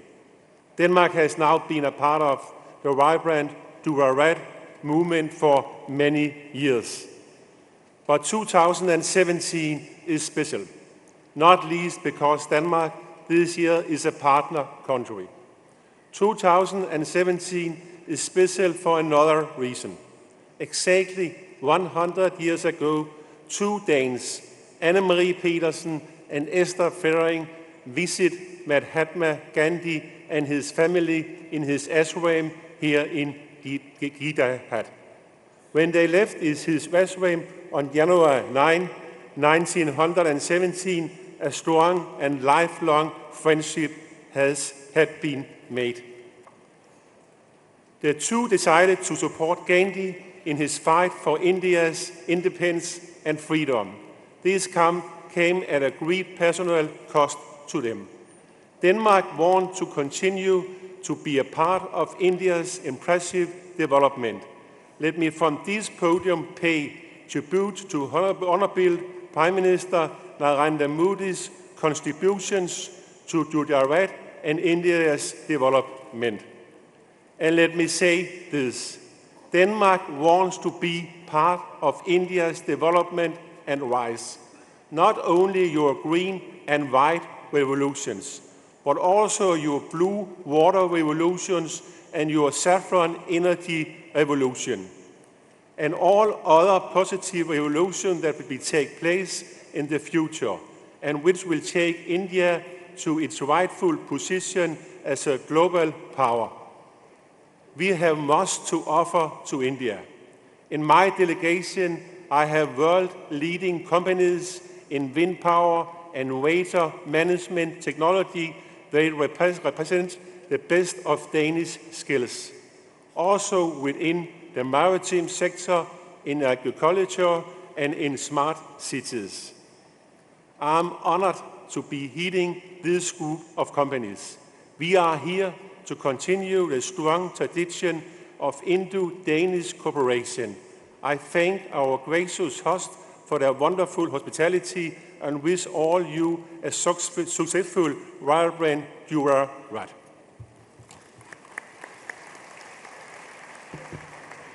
Thank you, sir. We next invite Her Excellency Ms. Anna Ekström, Minister for Upper Secondary School and Adult Education and Training, Sweden. Thank you. Honorable Prime Minister Modi, heads of government, ministers, Honorable Chief Minister of Gujarat, Mr. Rupani, business representatives, ladies and gentlemen, and dear friends. India and the vibrant Gujarat is clearly the place to be if you want energy, entrepreneurship, and prospects for the future. Make in India and Skill in India initiative taken by Prime Minister Modi and the Indian government hold a real promise for transformation. And Sweden is proud to enjoy a growing partnership with India, the world's largest democracy. In the spring of 2015, we had the honor to receive the President of India on a state visit to Sweden. And last year in Mumbai, a joint statement was issued by Prime Minister Modi and my Prime Minister, Stefan Löfven. This statement sets out ambitious directions for our cooperation, issues ranging from energy to environment and health, from digitalization to defense and security. Innovation defines our partnership, ranging from research, first-class ICT solutions, or a state-of-the-art Air Force.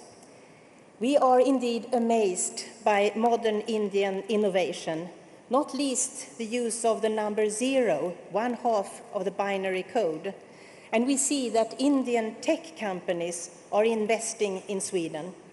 Sweden has a long tradition of internationally successful companies with innovative solutions focusing on low life cycle costs, quality and sustainability. The India-Sweden Business Leaders Roundtable initiative makes us certain that we can look forward to a future of even deeper and wider cooperation. Now, skills development is, of course, very close to my heart. And to keep being innovative and find new solutions to old challenges and new challenges, we need education. We need high-class education for everyone, and we need equal education if we want to fulfill everyone's potential. Equal education, where both boys and girls, men and women, meet high expectations and are given equal opportunities, leads to fairness and equality, of course, but it also leads to higher quality and better growth. And an easy way to increase, to even double the potential of innovation is to include women in a society where women are not always included. The initiatives taken by Prime Minister Modi to further increase education for women are therefore very important. To continue, or to conclude, we need to embrace innovation. And embracing innovation means investing in the skills of our people, old and young, women and men, and in being open to new solutions. In a world where climate change is accelerating, we need equal education, we need innovation, and we need new sustainable solutions to our mutual problems. Thank you so much.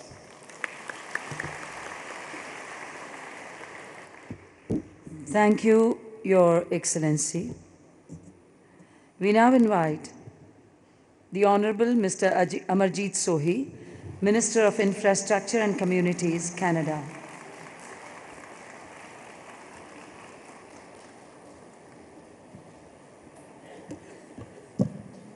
Namaskar. Kam cho? Honorable Prime Minister of India, Shri Narendra Modi ji, Honorable Chief Minister of Gujarat, Shri Vijay Rupani ji, honored delegates and friends of Canada. On behalf of Prime Minister Justin Trudeau and Canadian government, I wish to congratulate the government of Gujarat and Prime Minister Modi on another successful, vibrant Gujarat summit. Canada is pleased to be one of the earliest and longest standing partner countries that has produced tangible results for Canadian companies and Indian companies over many years. This year, I'm proud to lead a strong Canadian business delegation, many of whom place special emphasis on infrastructure and developing smart cities. This summit is especially important given the significant transformation of India under Prime Minister Modi's leadership.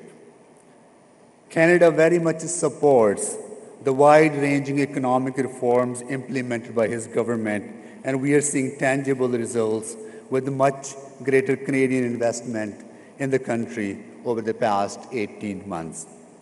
From 2015 to 2016, two-way trade between our countries grew by nearly 30%, a remarkable achievement in the context of ongoing economic uncertainty around the world. There are now over 1,000 Canadian companies doing business in or with India, and some 690 Canadian companies and educational institutions have a physical presence here in India. Canadian companies like Bombardier, Magna, McCain, and Linamar have been making in India for many years, including here in Gujarat. There remain, however, significant opportunities for greater cooperation with Canadian and Indian companies for growth in sectors such as food and agri-food, energy and clean technology, education and skills development, infrastructure and aerospace, to name a few. Along with business linkages, people-to-people ties play a central and dynamic role in Canada and India relationship. There are more than 1.3 million Canadians of Indian origin, the largest Indian community in the world on a per capita basis outside of India, and it continues to grow. These Canadians make enormous contributions to our communities, our economy, and our country. Both India and Canada need resilient and modern infrastructure to facilitate the movement of people, goods, and services. We need good airports to do business efficiently and for citizens to maintain their ties with family and friends. We need schools and hospitals to ensure that we are able to train and nurture the future generations to carry on our legacy. Back home, Canada has made infrastructure investments a priority for years, and we continue to do so. We have had a long historical experience of connecting vast territory by developing a resilient physical infrastructure and innovative digital infrastructure. We have had the experience of creating smart, livable cities, which have been consistently ranked as the world's best. We are keen to share that experience with India and to collaborate through Canadian companies to contribute to Government of India's Smart Cities initiative, and we hope that you will share your experiences with us. We look forward to more visits in the coming months, continued collaboration in the coming years, and that will continue to grow and strengthen the strong and important links between our two countries. And thank you to each and every one of you. आप सभी का बहुत बहुत धन्यवाद कि आपने हमें मौका दिया इंडिया में आने का और गुजरात में आने का. Thank you so much.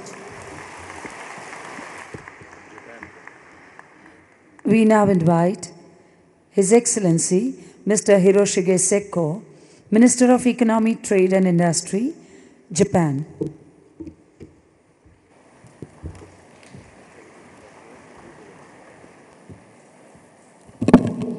Good afternoon, ladies and gentlemen, and distinguished guests. As I make my speech in Japanese, please prepare a headset, please.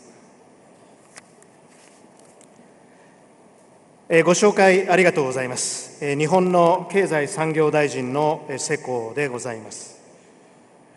モディ首相閣下、そしてルパニ州首相閣下、ご列席の皆様、バイブラントグジャラートの盛大な開催をまず心よりお喜びを申し上げます。私は本日約30社100名を超える日本企業幹部を連れて日本の大臣として初めてこのイベントに参加をいたしました。私は以前モディ首相の最も親しい友人の一人である安倍総理とともにデリーやインドの各都市を訪問し、満ち溢れるエネルギーと活気、著しい発展ぶりに圧倒をされました。日本企業のインド投資の倍増を目指すなど、日印経済関係は大きな発展、進化が見込めます。日本には技術や人材があり、インドは人口や市場の成長ポテンシャルがあります。企業の海外展開を支援するアベノミクスと投資を呼び込むモディノミクスはパーフェクトシナジーであります。日本企業はインドの経済社会のトランスフォーメーションに技術と輸出で貢献をしてまいります。先ほども話をされたスズキは1980年代にメイクインインディアを開始をし、現地の従業員のスキルを磨いてきました。昨年、衝突回避のシステムを搭載するバレーノがインドで作られ、日本に逆上陸したことは、インドの技術力の高まりの象徴であります。日本企業が貢献できる技術には環境技術があります。例えば大気汚染です。私は日本の青い空を友人たるインドの皆様と共有をしたい。かつて東京も大気汚染で年50日近く子どもたちが部屋の中で過ごさなければなりませんでした。しかし、さまざまな先進環境技術によって、今では東京から100キロ離れた富士山をきれいに眺めることができます。具体的には、日本はエコカーの先進国として、ハイブリッド車や電気自動車、燃料電池車、向上した内燃機関の技術を要しています。また、日本の空気清浄機は、有害化学物質やアレルギー物質の除去に定評があります。大気汚染の元凶とされがちな石炭火力発電も日本が誇るクリーンコール技術は違います。約400万人がデリーに匹敵する人口密度で住む日本の横浜市では、住宅街から2キロの距離に最新鋭の石炭火力発電所があります。この発電所は一切煙を上げることなく、高効率、低コストを実現し、青い空を共存するクリーンテクノロジーの代表なのです。他にも、アーメダバード・ムンバイ間の日本の高速鉄道、新幹線もインドの発展に貢献をしてまいります。特別のグローバルパートナーシップであるインドと日本のシナジーは二国間にとどまりません。ブレグジット、大国間のバランスが変化するアジア、アメリカの新政権と世界が大きく変わろうとする転換期の今こそ、ASEAN、東アジアに強みを持つ日本と、南アジアや中東アフリカに強いネットワークを持つインドが、インド太平洋地域の統合、発展、ひいては国際社会の発展に協力していこうではありませんか。モディ首相は安倍総理に、強いインドは日本のためであり、強い日本はインドのためであると言われました。背景には今申し上げた両国間のシナジーがあります。そして民主主義や法の支配などの共通の価値観を背景とした強い二国間関係は、開かれたインド太平洋地域に繁栄と安定をもたらすと私は信じています。日印経済関係の発展に日本政府と産業界は深くコミットしていくことを改めて保証してスピーチを終わります。Thank you very much. ダンニャバード、ありがとうございました。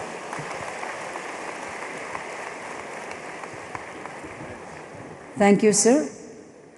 We now invite His Excellency Mr. Jean-Marc Ayrault, Minister of Foreign Affairs and International Development, France.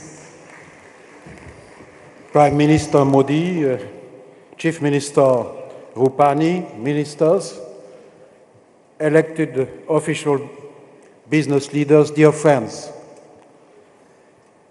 It's a true pleasure for me and the French delegation to be with you here today at vibrant Gujarat. France is a partner country this year to affirm its confidence in India. We share so many values. We share a vision of the world and a strategic partnership in every area. Prime Minister Modi, France stands by your side and supports your programs that are drivers of sustainable growth for India. Make in India, Skill India, Clean India, Digital India, and Smart Cities. Each of these programs meets a major challenge facing your country. And France has experience and technology in these areas, and we want stronger cooperation with India in these sectors and beyond, from agriculture and food to industry and services, from science to culture, from higher education and research to defense. I have come to Ahmedabad with a large delegation of French companies representing all of these sectors. They have confidence in your country's path towards growth and development. Some of these companies are global leaders. They include France's National Electricity Utility Company, EDF, our national railway company, SNCF, and one of our leading consulting corporations, Capgemini. Their CEOs are here with us today. They have chosen to invest in India, to manufacture here, to export from here, to train their workers, technicians and engineers here, and to innovate here. There are more than 400 French companies in India, employing several hundred of thousands of people and investing more than 1 billion euros every year. France is one of the 3 leading foreign direct investors in India. This includes Gujarat. I am thinking of SNF Fleuger, for example, the second biggest chemical company in France, specialized in water treatment or oil recovery. I'm thinking of Laboratoire Gilbert in the pharmaceutical industry.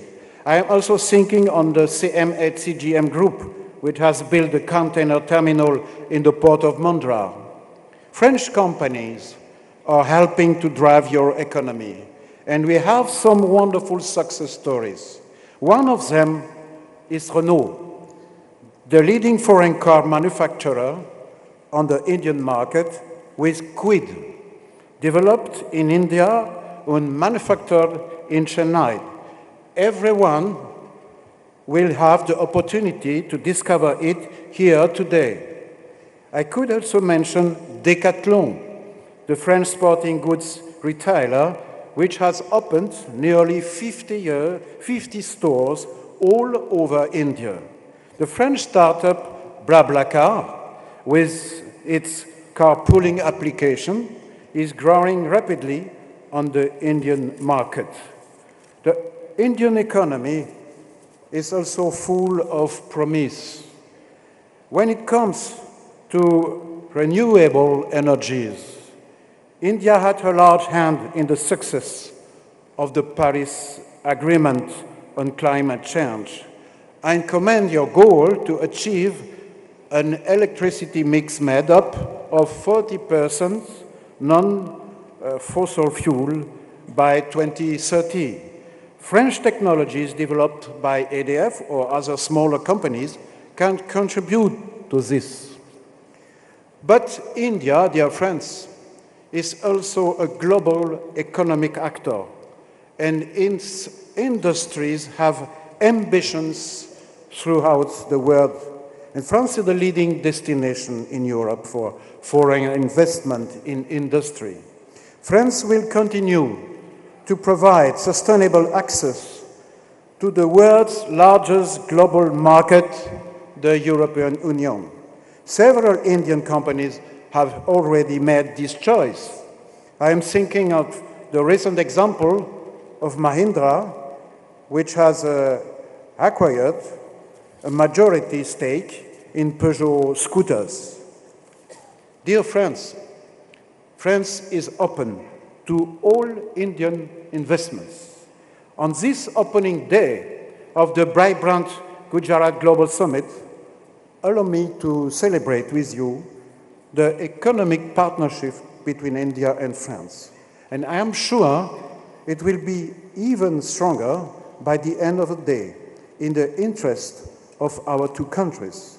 On this question, this story between our countries, this story of partnership is a question of trust. Our trust in India, our trust in the future of India. Thank you for your attention. Thank you, sir. We will now invite heads of the governments for their addresses. We are honored to invite Honorable Deputy Prime Minister of Poland, Mr. Piotr Glinski, for his address.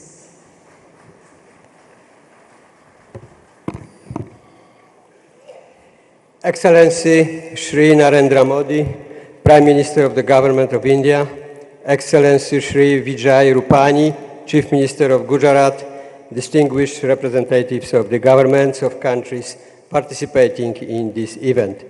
Ladies and gentlemen, I'm delighted to attend the 8th Vibrant Gujarat Global Summit together with a delegation of Polish business to such a momentous event, which brings together representatives of governments and business from many countries around the world.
also for Indian business partners and investors.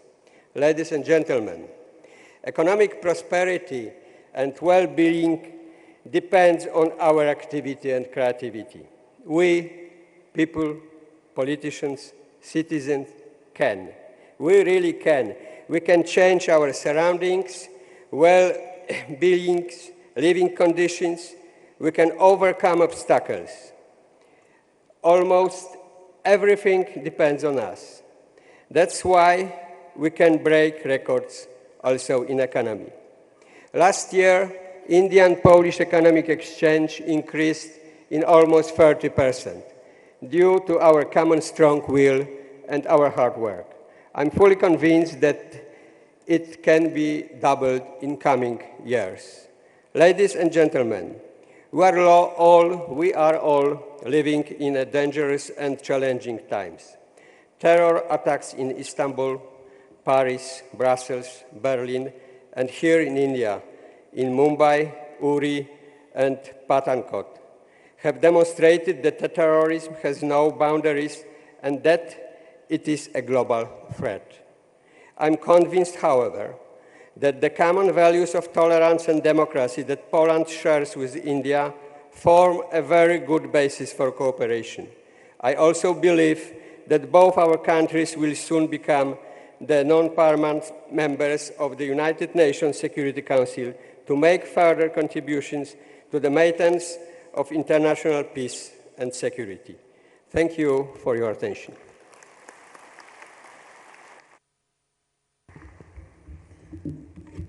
Thank you, sir.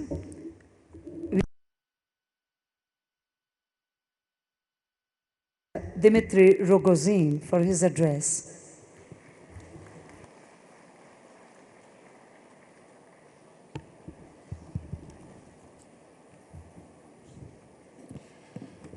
Ваше превосходительство, уважаемый господин Моди, आदरणीय प्रधानमंत्री मोदी जी, уважаемые гости и участники форума «Энергичный Гуджарат».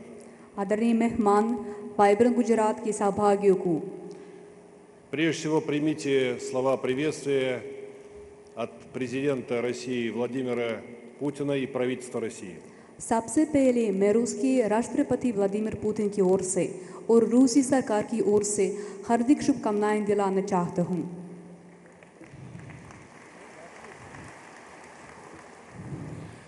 Я хотел бы, чтобы в этом зале была слышна такая речь, именно на хинди, на языке, на котором говорили выдающиеся лидеры, духовные и политические лидеры этой замечательной страны, Индии. मेरी ये इच्छा थी कि मेरे भाषण हिंदी में चले। ये भाषा जिस पे भारत के बड़े लोग, बड़े नेता, आध्यात्मिक नेता, राजनीतिक नेता, जो ये उनकी भाषा है।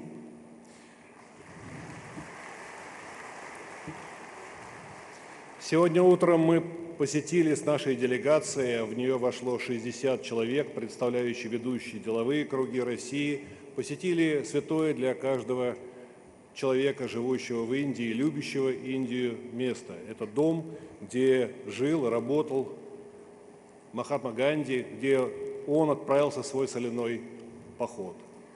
आज सुबह सवेरे मुझे एक सौभाग्य मिला।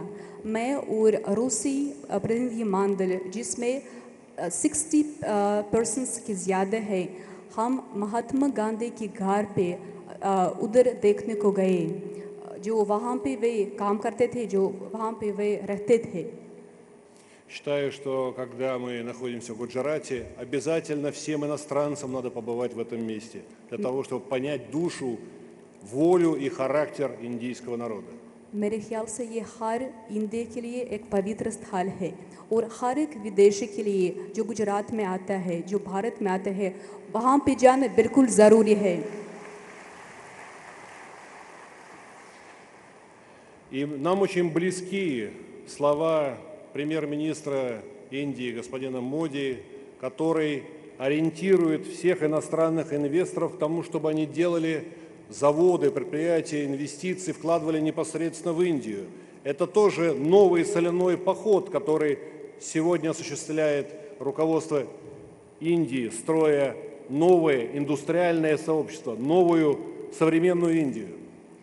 और हम श्री प्रधानमंत्री मोदी जी की बात हम अच्छी तरह मानते हैं जब उन्होंने कहा कि जब वो विदेश कंपनियों को गुजरात में भारत में आमंत्रित करते रहते हैं कि यहाँ पे आइए गुजरात भारत में निवेश कीजिए और ये बहुत महत्वपूर्ण है और हम ये बहुत मानते हैं ये बात.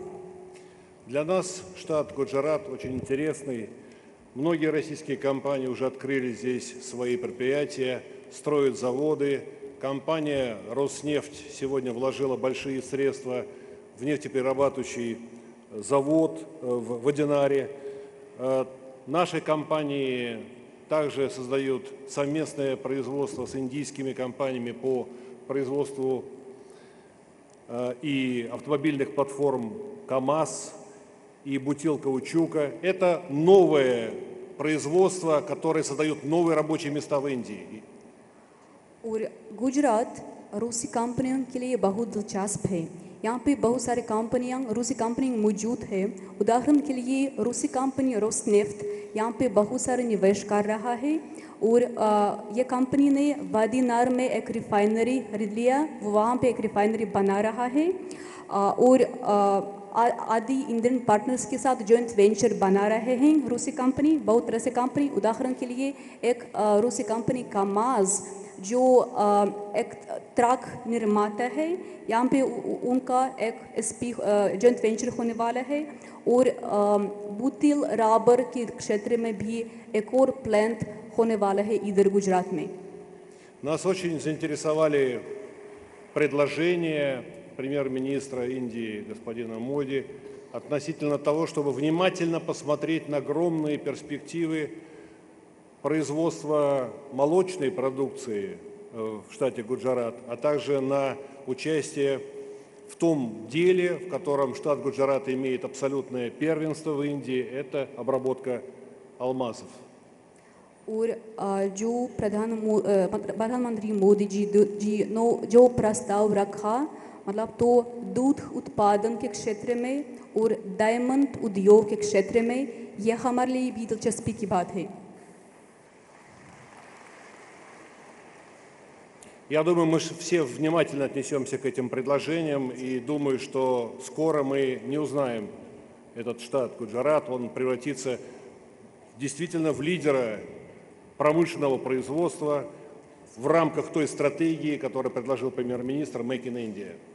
और मुझे पूरी उम्मीद है कि हम ये सारे प्रस्ताव ध्यान में ज़रूर रखेंगे और एक निकट भविष्य में हम गुजरात का चेहरा बिल्कुल नया होगा, मुझे ये पूरा विश्वास है. Уважаемые друзья, хочу пожелать индийскому народу, всей великой Индии безопасности, мира и процветания. आदरणीय दोस्तों, मैं भारत को और भारतीय जनता को सुरक्षा, शांति और खुशी की शुभकामनाएं दे रहा हूँ. И подтвердить, что Россия всегда будет рядом с Индией, всегда будет великим другом великого индийского народа. Спасибо, друзья. और मैं भी कंफर्म करना चाहता हूँ कि रूस भारत के साथ हमेशा के लिए रहेगा और भारत का एक बड़ा दोस्त रहेगा हमेशा के लिए. शुक्रिया.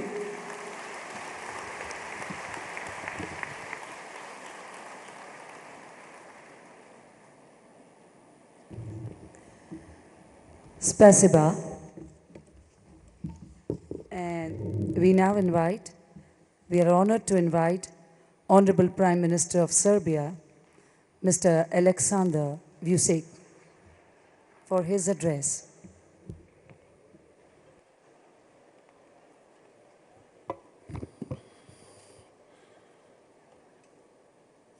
Honorable Prime Minister Narendra Modi, Honorable Chief Minister of Gujarat, Mr. Vijay Rupani, distinguished representatives of Indian institutions and companies, Your Excellencies, ladies and gentlemen.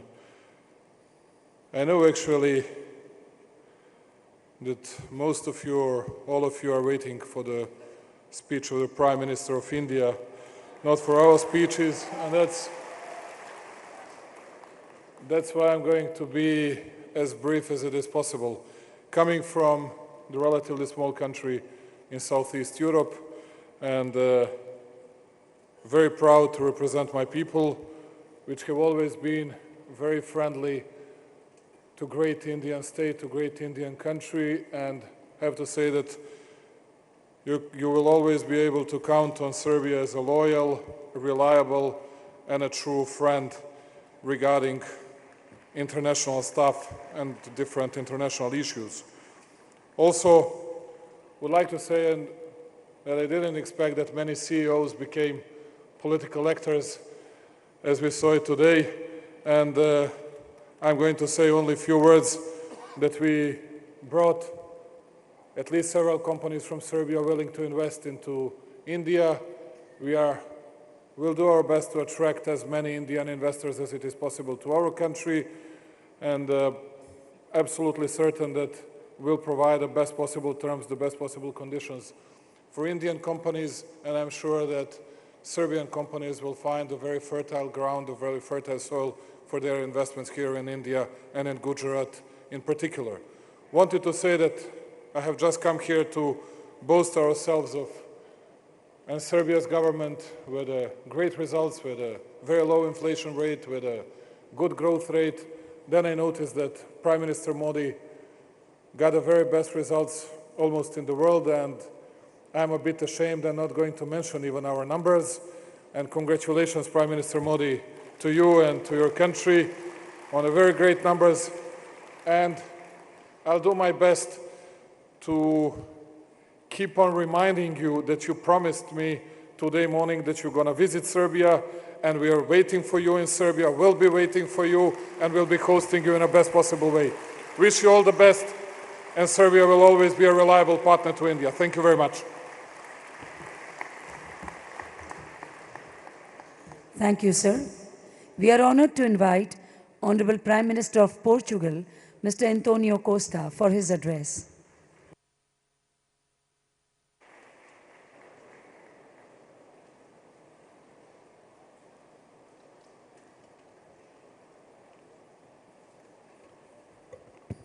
Honorable Prime Minister Narendra Modi, Excellency Chief Minister of Gujarat Vijay Rupani, distinguished guests, it is a great honor for me as a Prime Minister of Portugal and person of Indian origin to participate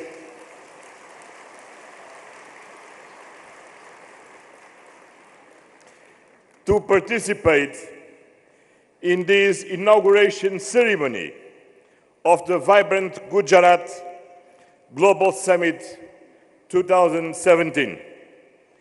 And I'm delighted to be present in Gujarat, the state of origin of the majority of the very well integrated and welcome Indian community residing in Portugal.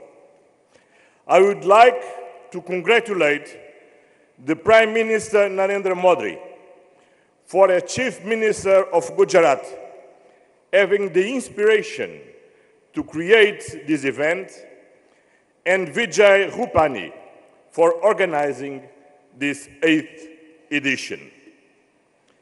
Ensuring sustainable economic and social development is a major responsibility of all stakeholders, but is for sure a great responsibility for political leaders. It's our job to promote it. Fora such as this one, in which we have policymakers, industry leaders, academics, are a relevant contribution to connect visions and to build a common commitment for addressing this global challenge. It is nowadays clear that to promote sustainable economic and social development, we must consider the major relevance of climate change. It was possible in Paris to reach an agreement on climate change which creates new foundations for tomorrow's world. It is urgent to implement that agreement in terms of its financing, market, reporting, and monitoring mechanism. It is with particular satisfaction that I note both Portugal and India have already ratified the Paris Agreement on climate change. It is important to bear in mind that in the short term, Paris also represents an opportunity for the development and transformation of the economy, for the creation of jobs, products, services, and new market opportunities linked to low-carbon technologies. For Portugal, it is a priority, the decarbonization in the transport sector, by promoting the modal shift from individual transport to collective transportation and soft mobility, as well as promoting electric mobility. We have also an ambitious agenda in renewable energy. Our goal is to be in the front line of renewable energy use. We have recently been able to secure 4 days of total renewable consumption in Portugal. Portugal is a country rich in sun, wind, and water. And with the implementation of this agenda, we will increase the weight of renewable energy in the mix of energy production. At this moment, we have already achieved more than 87% of the goal set for 2020. By investing in dams, wind farms, and solar plants, 61% of the energy we produce is from renewable sources.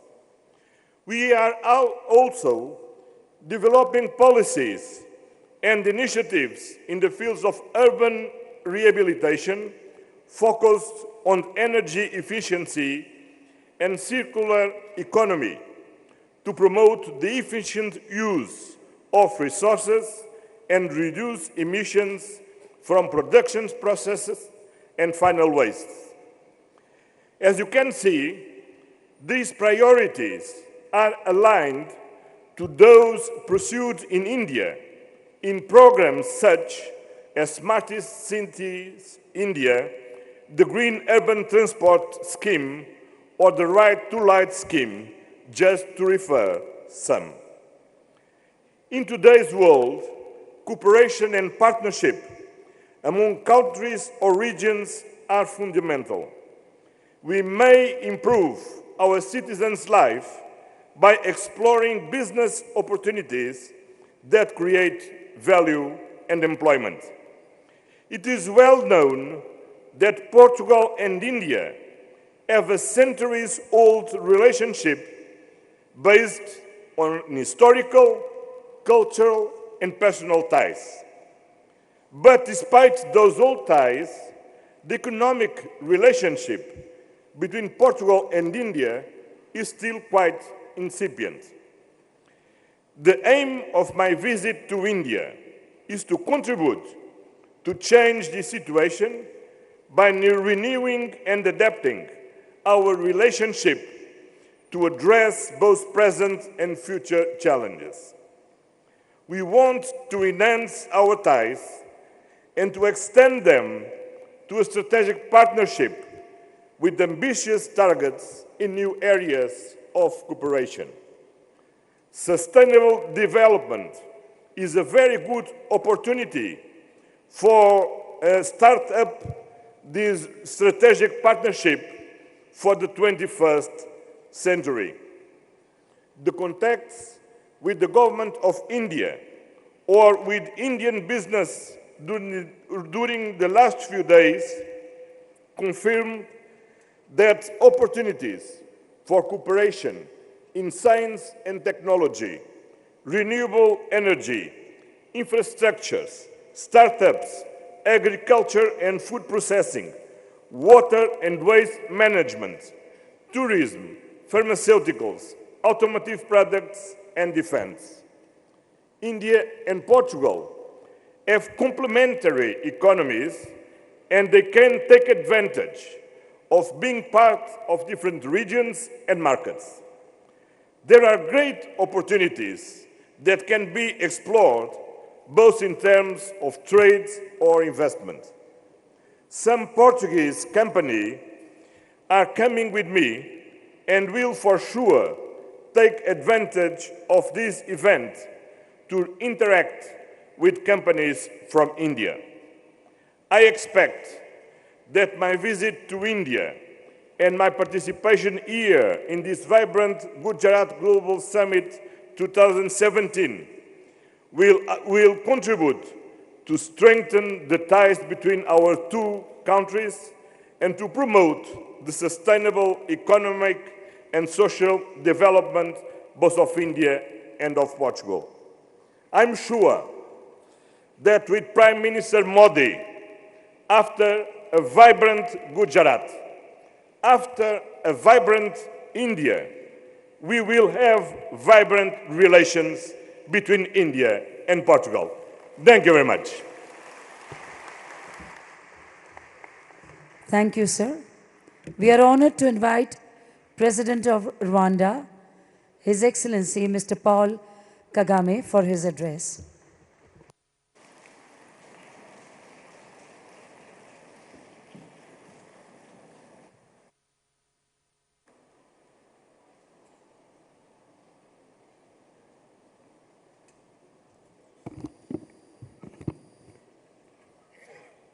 Honorable Narendra Modi, Prime Minister of the Republic of India, Excellencies, Heads of State and Government and Heads of Delegation, Excellency Vijay Rupani, Chief Minister of Gujarat, distinguished business leaders and guests.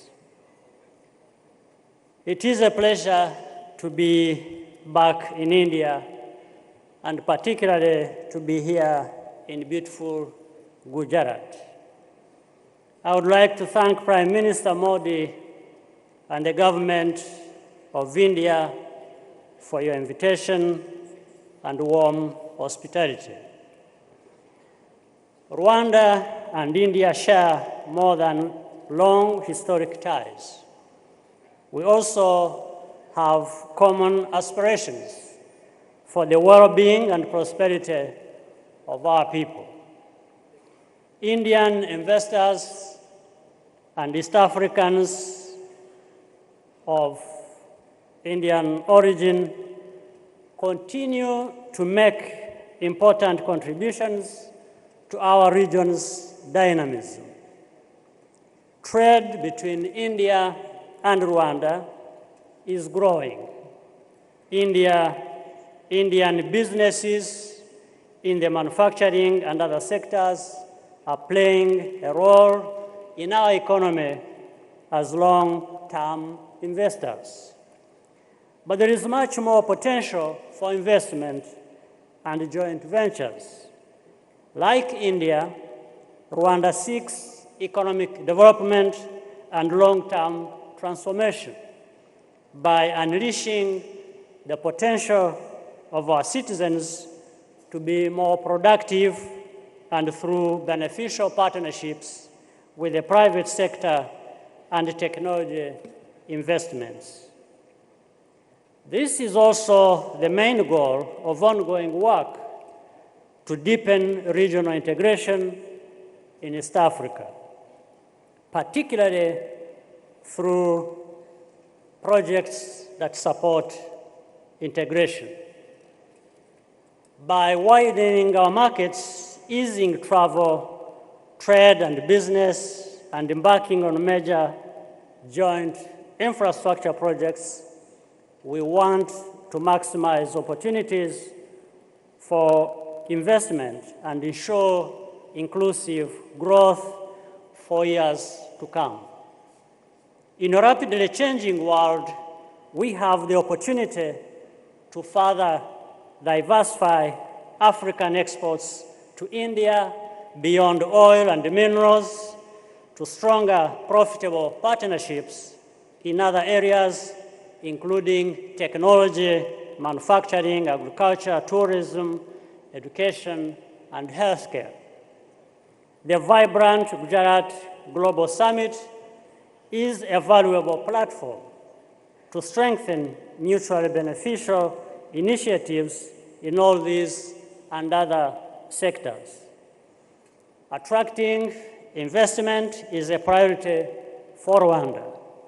We continue to make it easy to do business and have established a very attractive investment code.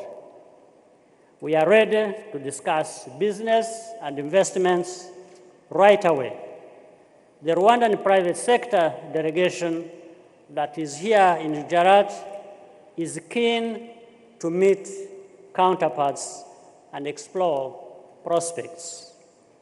Following this visit, we look forward to more activities, including the launch of direct flights to India, especially Mumbai. That's where it is going to start from in a few weeks, by our national carrier, Rwandair, in a few months. This will be a significant step in facilitating travel and business between Rwanda and India, and better connecting our two regions.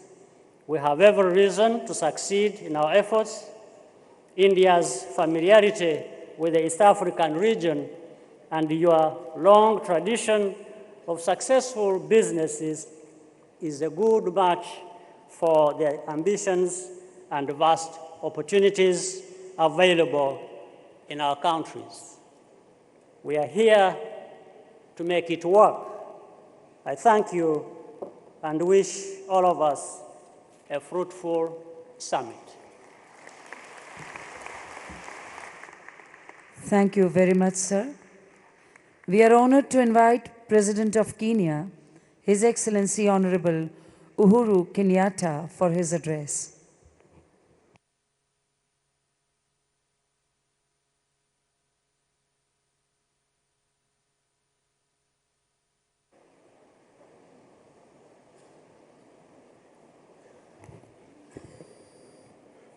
Your Excellency, Prime Minister of India, Mr. Narendra Modi, Excellencies, Heads of State and Government, Your Excellency, the Chief Minister of Gujarat State, Vijay Rupani, Captains of Industry, ladies and gentlemen, it is indeed an honor and a privilege for me to join you at this 8th Vibrant Gujarat Global Summit.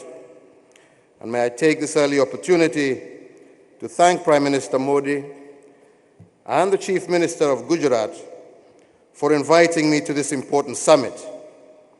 This is even more significant given the historic relationship between Kenya and India, and also that the largest segment of the Indian diaspora that calls Kenya home comes from this great state of Gujarat. The state of Gujarat is an important economic powerhouse in India, with expertise in sectors and industries that Kenya would wish to benchmark. These sectors include manufacturing and textiles, fertilizers, petrochemicals, agriculture and agribusiness, with special focus also on sugarcane and cotton, mining extraction, natural oil and gas, including coal and tourism. It would be mutually beneficial if we forged a partnership between Gujarat investors and Kenyan entrepreneurs with mutual benefit in mind. Without a doubt, Prime Minister Modi has started something of a revolution here, with high economic growth underpinned by infrastructure, power generation and connectivity, and water availability that has made significant impact on the lives of ordinary citizens. These are tenets that we in Kenya wish to emulate and learn from as we partner going forward. India is an important business partner of Kenya, with investments in a wide range of sectors such as banking, automotive, energy, telecommunications, and health, to name but a few. The Indian investors already in Kenya will testify that an open and safe investment destination with a favorable business environment facilitated by our government's efforts to improve business regulation procedures and requirements. We have also undertaken a wide range of business regulatory reforms aimed at significantly reducing the cost of doing business, something that has been recognized by the World Bank in its 2015 publication of Doing Business, which reported a marked improvement for Kenya, moving 28 spots from number 136 to number 108 in 2015. Ease of starting a business, dealing with construction permits, getting electricity, registering property, getting credit and paying taxes has tremendously boosted investor competitiveness and confidence. To enhance the country's investment attractiveness, my administration has also prioritized infrastructure developments and investment to spur growth and job creation in all sectors of our economy. We have invested in projects and opportunities that include expansion of our ports in Mombasa, our airports and transport corridors, rail links and special economic zones to make Kenya an economic as well as a business hub. There are still opportunities within these infrastructure areas for Indian businesses to consider investing in. Kenya's economy is the largest and most integrated in the East African region, with significant utilization of technology and innovation in business, and it also has one of the highest mobile telephony and internet connectivity on the African continent.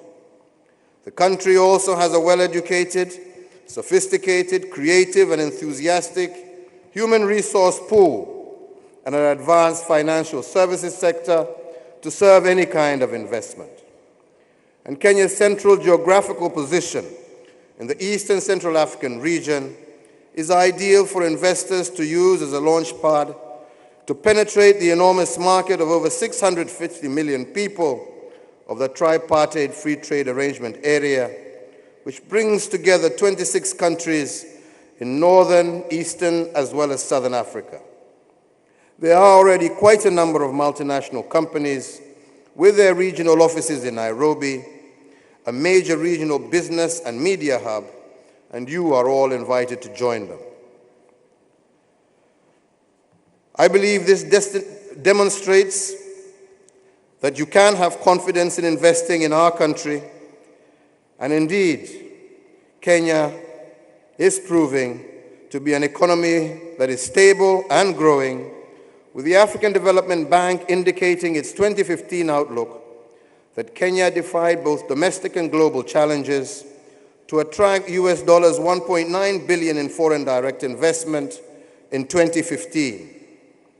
The World Bank has also projected a continued robust growth trajectory at 5% in 2016, much higher than the global average of 1.5%.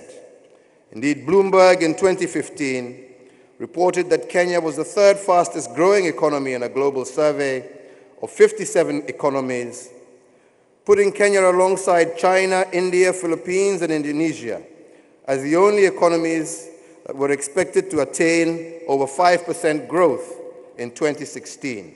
And indeed, we attained that. These indicators show that we are doing the right things to build a conducive business environment and to ensure robust growth. And we invite you to join in these efforts for a win-win, mutually beneficial result. I encourage Gujarat investors to come and explore the wide range of investment opportunities existing in various sectors such as transport, water and energy, mining extractives and exploration, medical facilities, pharmaceutical production, fertilizer production, manufacturing and value addition in agriculture, industry and tourism, as well as emerging sectors in information and communication technology as well. I am optimistic that the outcomes of the dialogue and networking with the Kenyan delegation, that includes also government representatives and the private sector, will be mutually beneficial to the private sector of the two countries. Prime Minister Modi, I do believe that with our deepening partnership, built on shared values of democracy and justice, we can transform our economies and societies for the mutual benefit of our two peoples. Once again, I take this opportunity to invite all of you to visit Kenya and explore the available business opportunities and also experience other beautiful cities as well as the warmth of the Kenyan people. I thank you. Thank you, sir. It is now time for the release of the policy booklet and a coffee table book. We invite Honorable Prime Minister Shri Narendra Modi to release the policy booklet and coffee table book, specially brought out to mark global summits, which will be presented by Chief Secretary, Government of Gujarat, Additional Chief Secretary, Industry and Mines, and Industries Commissioner, Government of Gujarat.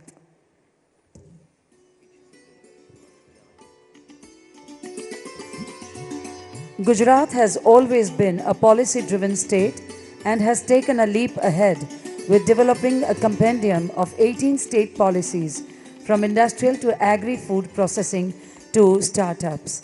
This compendium aims to assist and facilitates investors as part of ease of doing business and further catapult the growth story of vibrant Gujarat. The coffee table book, Summit of Success, is a tale of enterprise, employment and empowerment. This book presents information about recent projects implemented in Gujarat, from the expression of interest at summits to the commissioning of the projects. The success stories in this book encompass all sectors. Thank you, sir.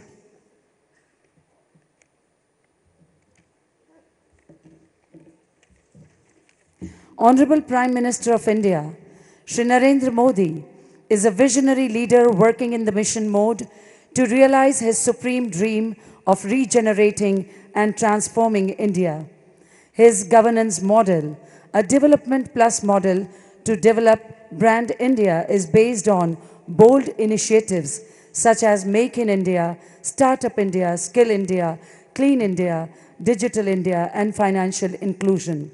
His vision and proactive governance has transformed this business summit from a small beginning in 2003 to this mega event today in 2017, being held in the serene ambience of Mahatma Mandir. We are indeed honored to invite Honorable Prime Minister of India, Shri Narendra Modi, with a thunderous round of applause for his inaugural address.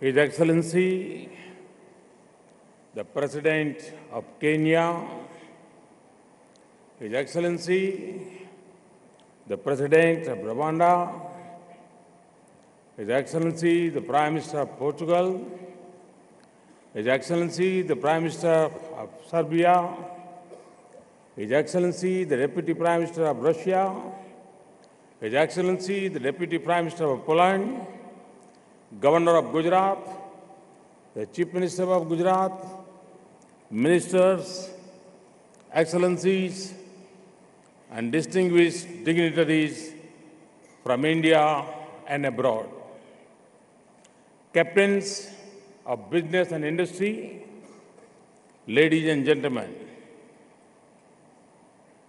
Bale Padharo.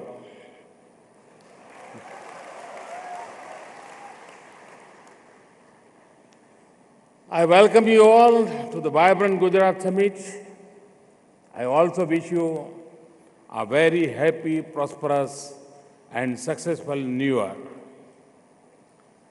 I fondly recall the modest launch of this event in 2003. Since then, it has been a very successful journey. I express my gratitude to the partner countries and organizations. Our list, which includes Japan, Canada, USA, UK, Netherlands, Australia, Denmark, France, Poland, Sweden, Singapore, and UAE. I particularly thank the initial partner countries of the vibrant Gujarat event, Japan and Canada. Many other prestigious global organizations and networks are also partners of this event. I thank you all of this partnership. Your presence is a source of motivation for business leaders as well as young entrepreneurs gathered here. Without your support, this event could not have seen 8 biennial chapters, each better and bigger than the earlier one. The last 3 events have been particularly big. The presence of political and business leaders from more than 100 countries and a large number of organizations from around the world make this a truly global event. I would urge the participants to reach out to each other and to derive the greatest benefit from this summit. You should also visit the trade show and the exhibition where hundreds of companies have showcased their products and processes. Gujarat, the land of Mahatma Gandhi and Sardar Vallabhbhai Patel, also represents the business spirit of India. Through the ages, it had led in commerce and enterprise. Centuries ago, its people went across the 7 seas in search of opportunities. Even today, this state boasts of being the origin of the highest number of our people living and working abroad. And wherever they have gone, they have created a mini Gujarat. We proudly say, જ્યાં જ્યાં વસે એક ગુજરાતી, ત્યાં ત્યાં સદા કાળ Gujarat. In other words, wherever a Gujarati resides, there forever resides Gujarat. Gujarat is currently in the midst of the Kite Festival. May the kites inspire us all to fly high. Friends, as I have often said, India's strength lies in 3 Ds: demography, democracy, and demand.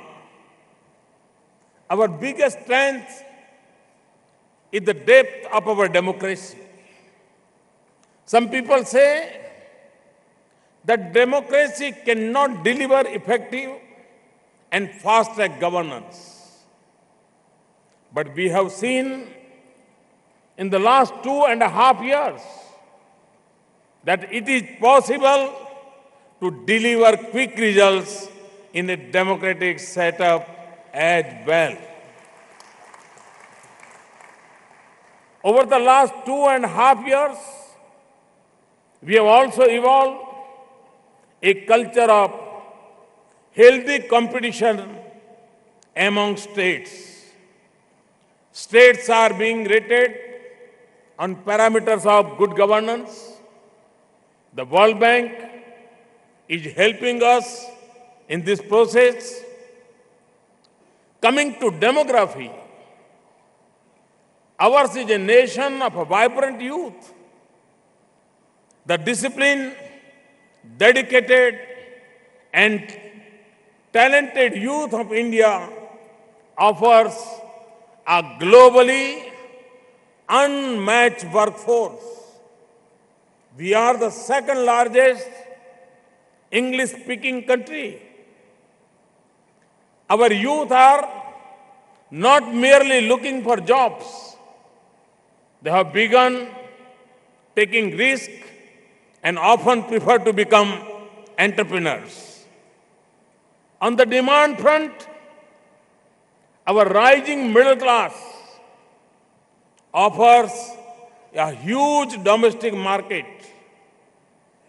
The seas that surround the Indian peninsula connect us to some of the world's biggest markets, including Africa, the Middle East, and Europe. Nature has been kind to us. Our 3 crop seasons enable us to grow food, vegetables, and fruits in abundance. The diversity in flora and fauna is unparalleled. The richness of our culture and its living symbols is unique. Our institutions and scholars are recognized the world over. India is now an emerging R&D hub. We produce the world's second largest number of scientists and engineers. Our entertainment industry is making waves worldwide. All this helps ensure a good quality of life at relatively low cost.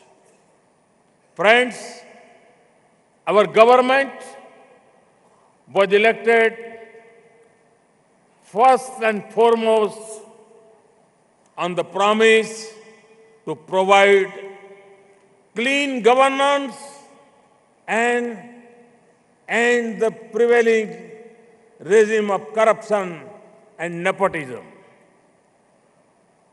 It is our vision and mission to bring a paradigm shift in the ways of our polity and economy.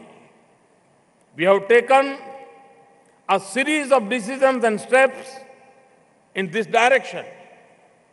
To give you some examples, we are bringing a shift from relation-based governance to system-based governance, from discretionary administration to policy-based administration, from random interference to technological intervention, from favoritism to level playing field, from informal economy to formal economy. In doing this, digital technology has played a key role.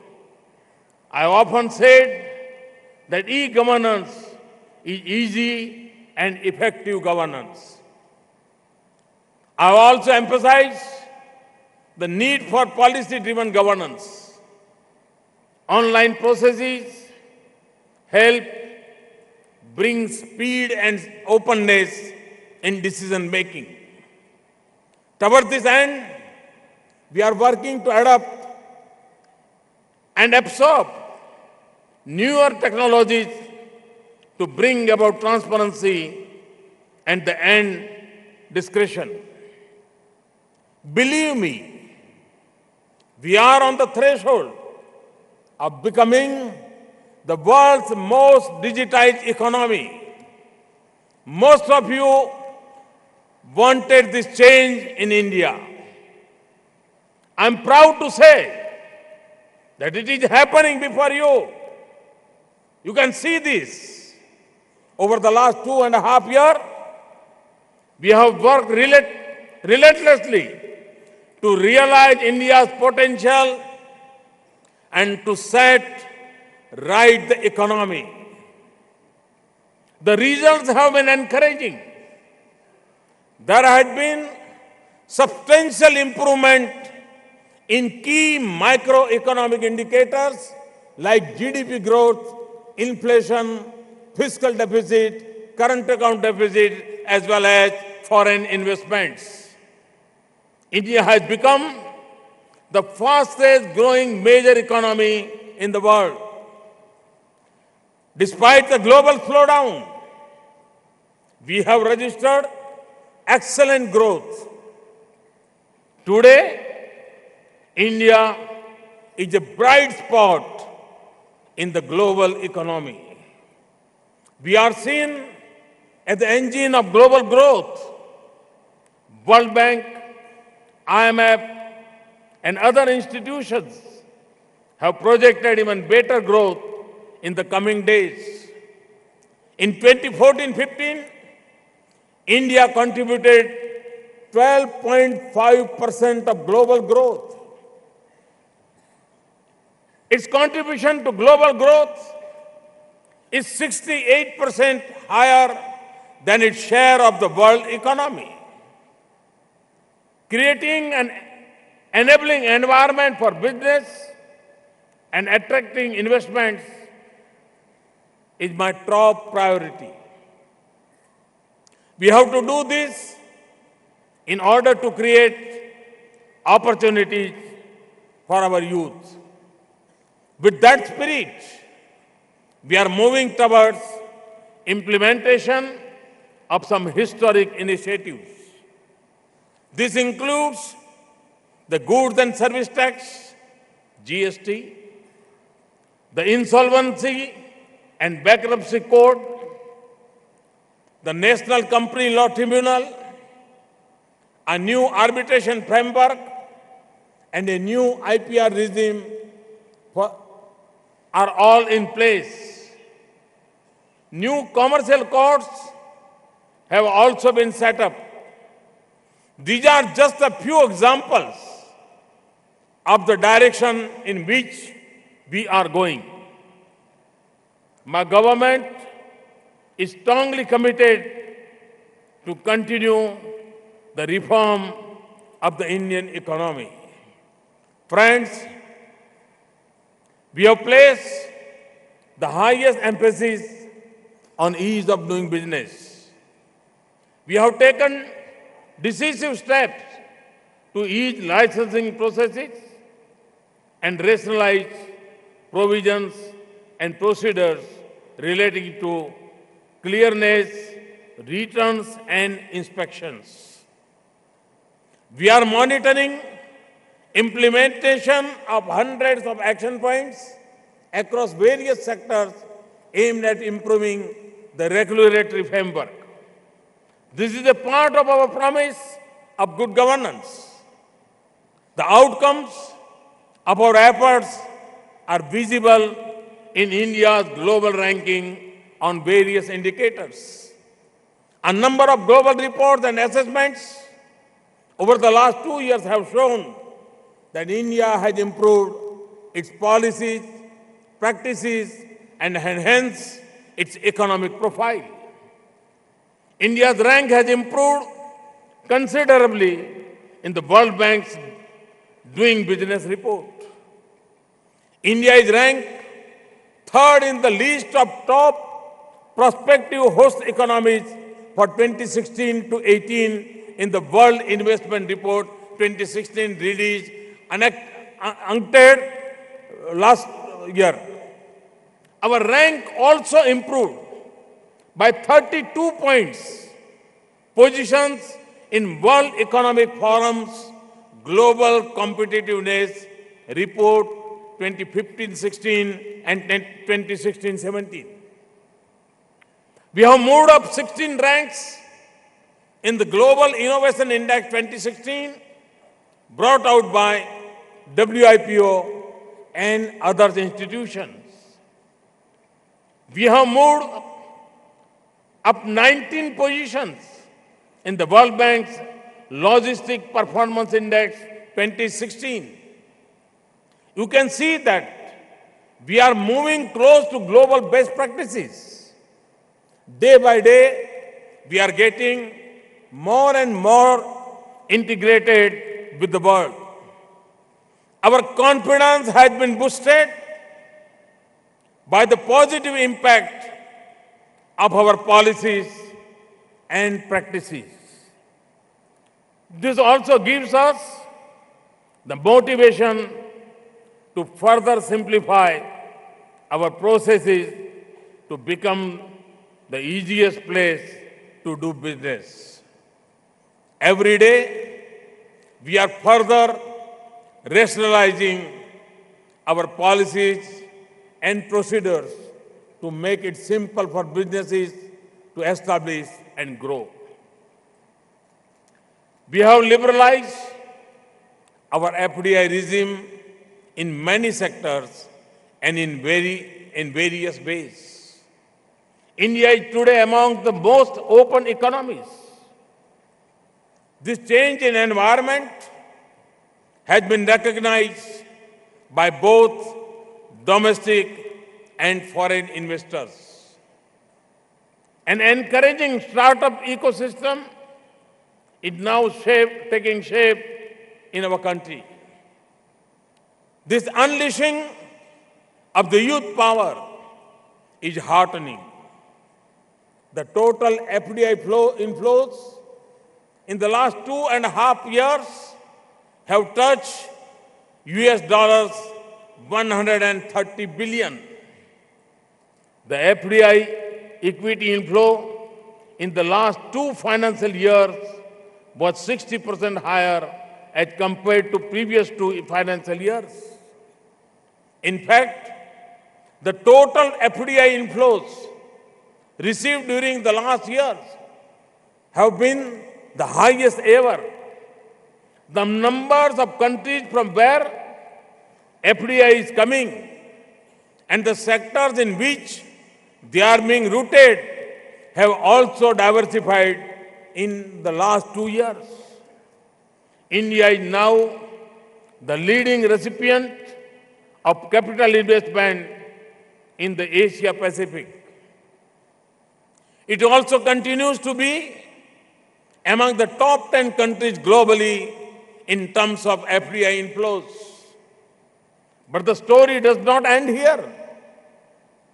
India had left every other country behind in terms of providing return on investment. In 2015, India has risen to first position in the baseline profitability index. Friends, Make in India has become the biggest brand that India has ever had. It is directed towards making India a global hub for manufacturing, designing and innovation. मैं साथियों ये अनुभव करता हूं, मैं दुनिया में जहां जहां गया मैं अगर 5 बार मेक इन इंडिया बोलता था वहां, तो होस्ट कंट्री के leaders 50 bar make in India बोलते थे। एक प्रकार से मेक इन इंडिया ये दुनिया की नजरों में भारत को एक इन्वेस्टमेंट का डेस्टिनेशन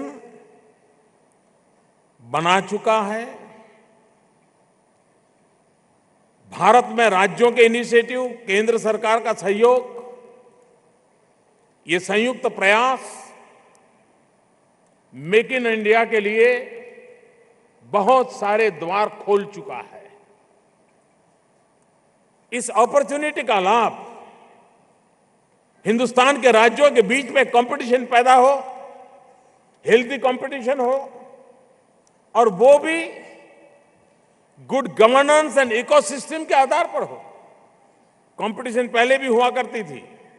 15 साल पहले एक राज्य दूसरे से ज्यादा चीजें दे देता था, दूसरा तीसरे से ज्यादा देता था, देने की स्पर्धा होती थी, आखिर कोई नहीं आता था। लेकिन जहां जहां गुड गवर्नेंस को बल दिया गया, जहां जहां प्रॉपर इकोसिस्टम पैदा किया गया, जहां जहां रेगुलेशंस को ठीक किया गया, जहां जहां बिजनेस एनवायरनमेंट को फ्रेंडली बनाया गया, वहां पर अधिक मात्रा में दुनिया के बाहर के लोग भी आने लगे। और इसलिए मेक इन इंडिया या दुनिया में कहीं पर भी समझाना पड़े ऐसी स्थिति नहीं है। और मैं गुजरात सरकार को अभिनंदन करता हूं, उन्होंने अपनी प्रोग्रेसिव नीतियों के आधार पर गुड गवर्नेंस को बल देते हुए फॉरेन डायरेक्ट इन्वेस्टमेंट को अट्रैक्ट करने में बहुत ही अग्रिमता सिद्ध की है। गुजरात सरकार की पूरी टीम को इसके लिए मैं बहुत बहुत बधाई देता हूं। Make in India has celebrated its second anniversary recently. I am delighted to share that we have become the 6th largest manufacturing country in the world, up from 9th largest previously.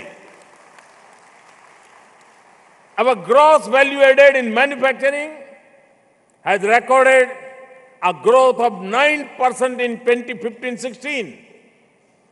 This is much higher than the 5 to 6% growth in the previous 3 years.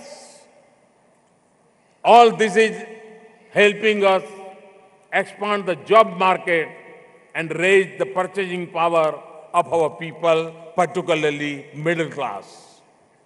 But the real potential is even higher. To give you a few examples, India's food processing industry is expected to increase almost 5-fold in the next 10 years. No one can imagine. Similarly, India's low vehicle penetration makes it one of the world's most attractive auto market. At the government level, we have to ensure that our growth process is inclusive and embraces both rural and urban communities. क्योंकि भारत ऐसा देश है, हम गांव और शहर के बीच संतुलित विकास के पक्ष में हैं। हमारी नीतियों का लाभ गांव और शहर दोनों को समान रूप से मिलना चाहिए। और इसलिए हमारी योजना की प्रायोरिटी में भी गांव को भी उतना ही महत्व मिले। हर विकास की यात्रा का अंतिम बेनिफिट गांव गरीब किसान तक पहुंचे, ये हमारा प्रायोरिटी का रहने के कारण सारी नीतियों के केंद्र में उन बातों को हमने बल दिया है। We are committed to an India with better job opportunities, better income, better purchasing power, better quality of life, and better living standards. Friends, our development needs are huge. Our development agenda is ambitious. For instance, we want to provide a roof over every head, हर गरीब को घर होना चाहिए, अपना घर होना चाहिए और 2022 तक होना चाहिए। ये सपना लेकर के हम चल रहे हैं। We want to provide jobs to every hand. 800 million 35 से कम एज ग्रुप के इंडियंस, जो एक प्रकार से युवा भारत है। 800 मिलियन यूथ जिनकी उम्र 35 से कम है। इन हाथ में हुनर हो, काम का अवसर हो, तो नया हिंदुस्तान हमारी आंखों के सामने बना करके खड़ा कर देंगे। ये विश्वास हिंदुस्तान के नौजवानों के प्रति मेरा है, हम सबका है और हम सबका जिम्मा भी है कि उस अवसर को हम दें। और हम अवसर दे सकते हैं, संभावनाएं भरपूर पड़ी है। We want to produce energy that is cleaner, we want to build roads and railways faster, we want mineral exploration become greener. We want to build urban amenities that are sturdier. We want to see our quality of life getting better and better. We are taking a leap toward next generation infrastructure in both core and social sectors in both rural and urban areas. This includes freight corridors, industrial corridors, high-speed and metro rail projects, logistic parks, smart cities, coastal zones, regional airports, water, sanitation, and energy initiatives. Our per capita electricity consumption must rise. Even as we do so, we are committed to promoting renewable energy. We are keen to promote tourism in a big way, and this needs tourism infrastructure. जब मैं renewable energy की बात करता हूं, 175 gigawatt. एक जमाना था हम मेगावाट की चर्चा करते भी डरते थे। आज देश गीगावाट के सपने देख रहा है। ये बहुत बड़ा बदलाव है। 175 गीगावाट रिन्यूएबल एनर्जी मिक्स, जिसमें सोलार हो, विंड हो, न्यूक्लियर हो, और दुनिया जो ग्लोबल वार्मिंग से परेशान है, उस विश्व को बचाने का सपना हमने भी देखा है। और हम भी 175 गीगावाट के कंट्रीब्यूशन से विश्व को ग्लोबल वार्मिंग से बचाने के उस संकल्प को पूरा करने में हिंदुस्तान अपनी नंबर 1 की भूमिका अदा करने के लिए कृत संकल्प होकर के आगे बढ़ रहा है। तब मैं पूरे विश्व को निमंत्रण देता हूं, आइए 175 गीगावाट रिन्यूएबल एनर्जी के क्षेत्र में इन्वेस्टमेंट के लिए स्काई द लिमिट, और हमारी पॉलिसीज आर वेरी प्रोग्रेसिव। और मुझे विश्वास है कि मानवता का भी ये काम है, जीवन की तरफ देखने का दृष्टिकोण बदलने का अवसर है। हमने 2 शताब्दी एक्सप्लॉइटेशन ऑफ नेचर के अंदर खपा दी है। अब हमारा दायित्व है कि आने वाली शताब्दियों को एक्सप्लॉइटेशन ऑफ नेचर के हमारे सोच में से बाहर ला करके हमारी नेचर को स्ट्रेंथन करने के बेसिक चीजों को लेकर के चलना इसका अवसर है। और उस बात को लेकर के हम चलेंगे तो हम अवश्य ही विश्व में एक बड़े परिवर्तन की संभावनाओं में बहुत बड़ी अहम भूमिका अदा कर सकते हैं। The target for construction of roads and laying of railways have been increased manifold. India is going to emerge as one of the world's largest construction markets as it adds millions of homes. All this offers unprecedented opportunities for the investor community. Most of you can work with US in a number of areas, which includes from hardware to software, from soft skills to scientific temper, from defense system to cyber security, from medicine to tourism. I dare say that India alone offers the opportunities that could revival those of an entire continent. It offers today the possibilities of a full century, and we want to do all this in a calendar, greener and sustainable way. We are committed to protect the environment and uphold our responsibility towards nature. Ultimately, this is what India has stood for since ages.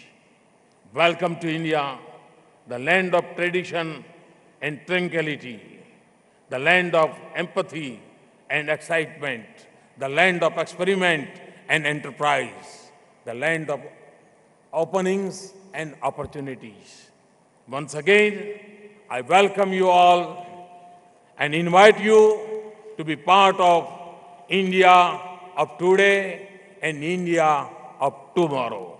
I assure you that I will be available to hold your hands whenever required. Thank you. Gujaratna bhaiyo, avjo. जो वादे नहीं इरादे लेकर आए हैं, ऐसे माननीय प्रधानमंत्री जी, आपका बहुत बहुत धन्यवाद. Thank you, Honorable Prime Minister, for that very inspiring, motivating and guiding address, which this August gathering will remember for many more years to come.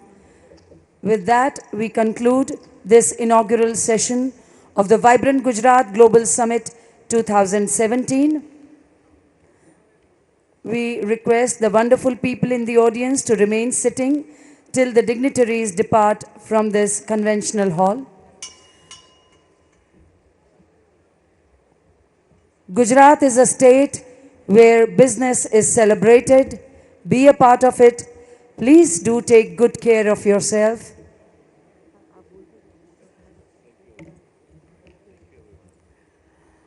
We thank all of you for being a part of this inaugural session. All the dignitaries, members of the media, industry captains, people from various sectors.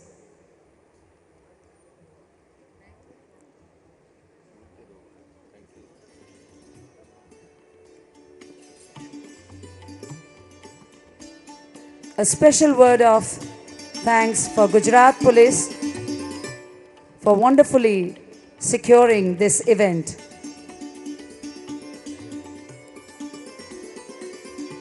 This is your compeer Hina Saxena with her namaskars.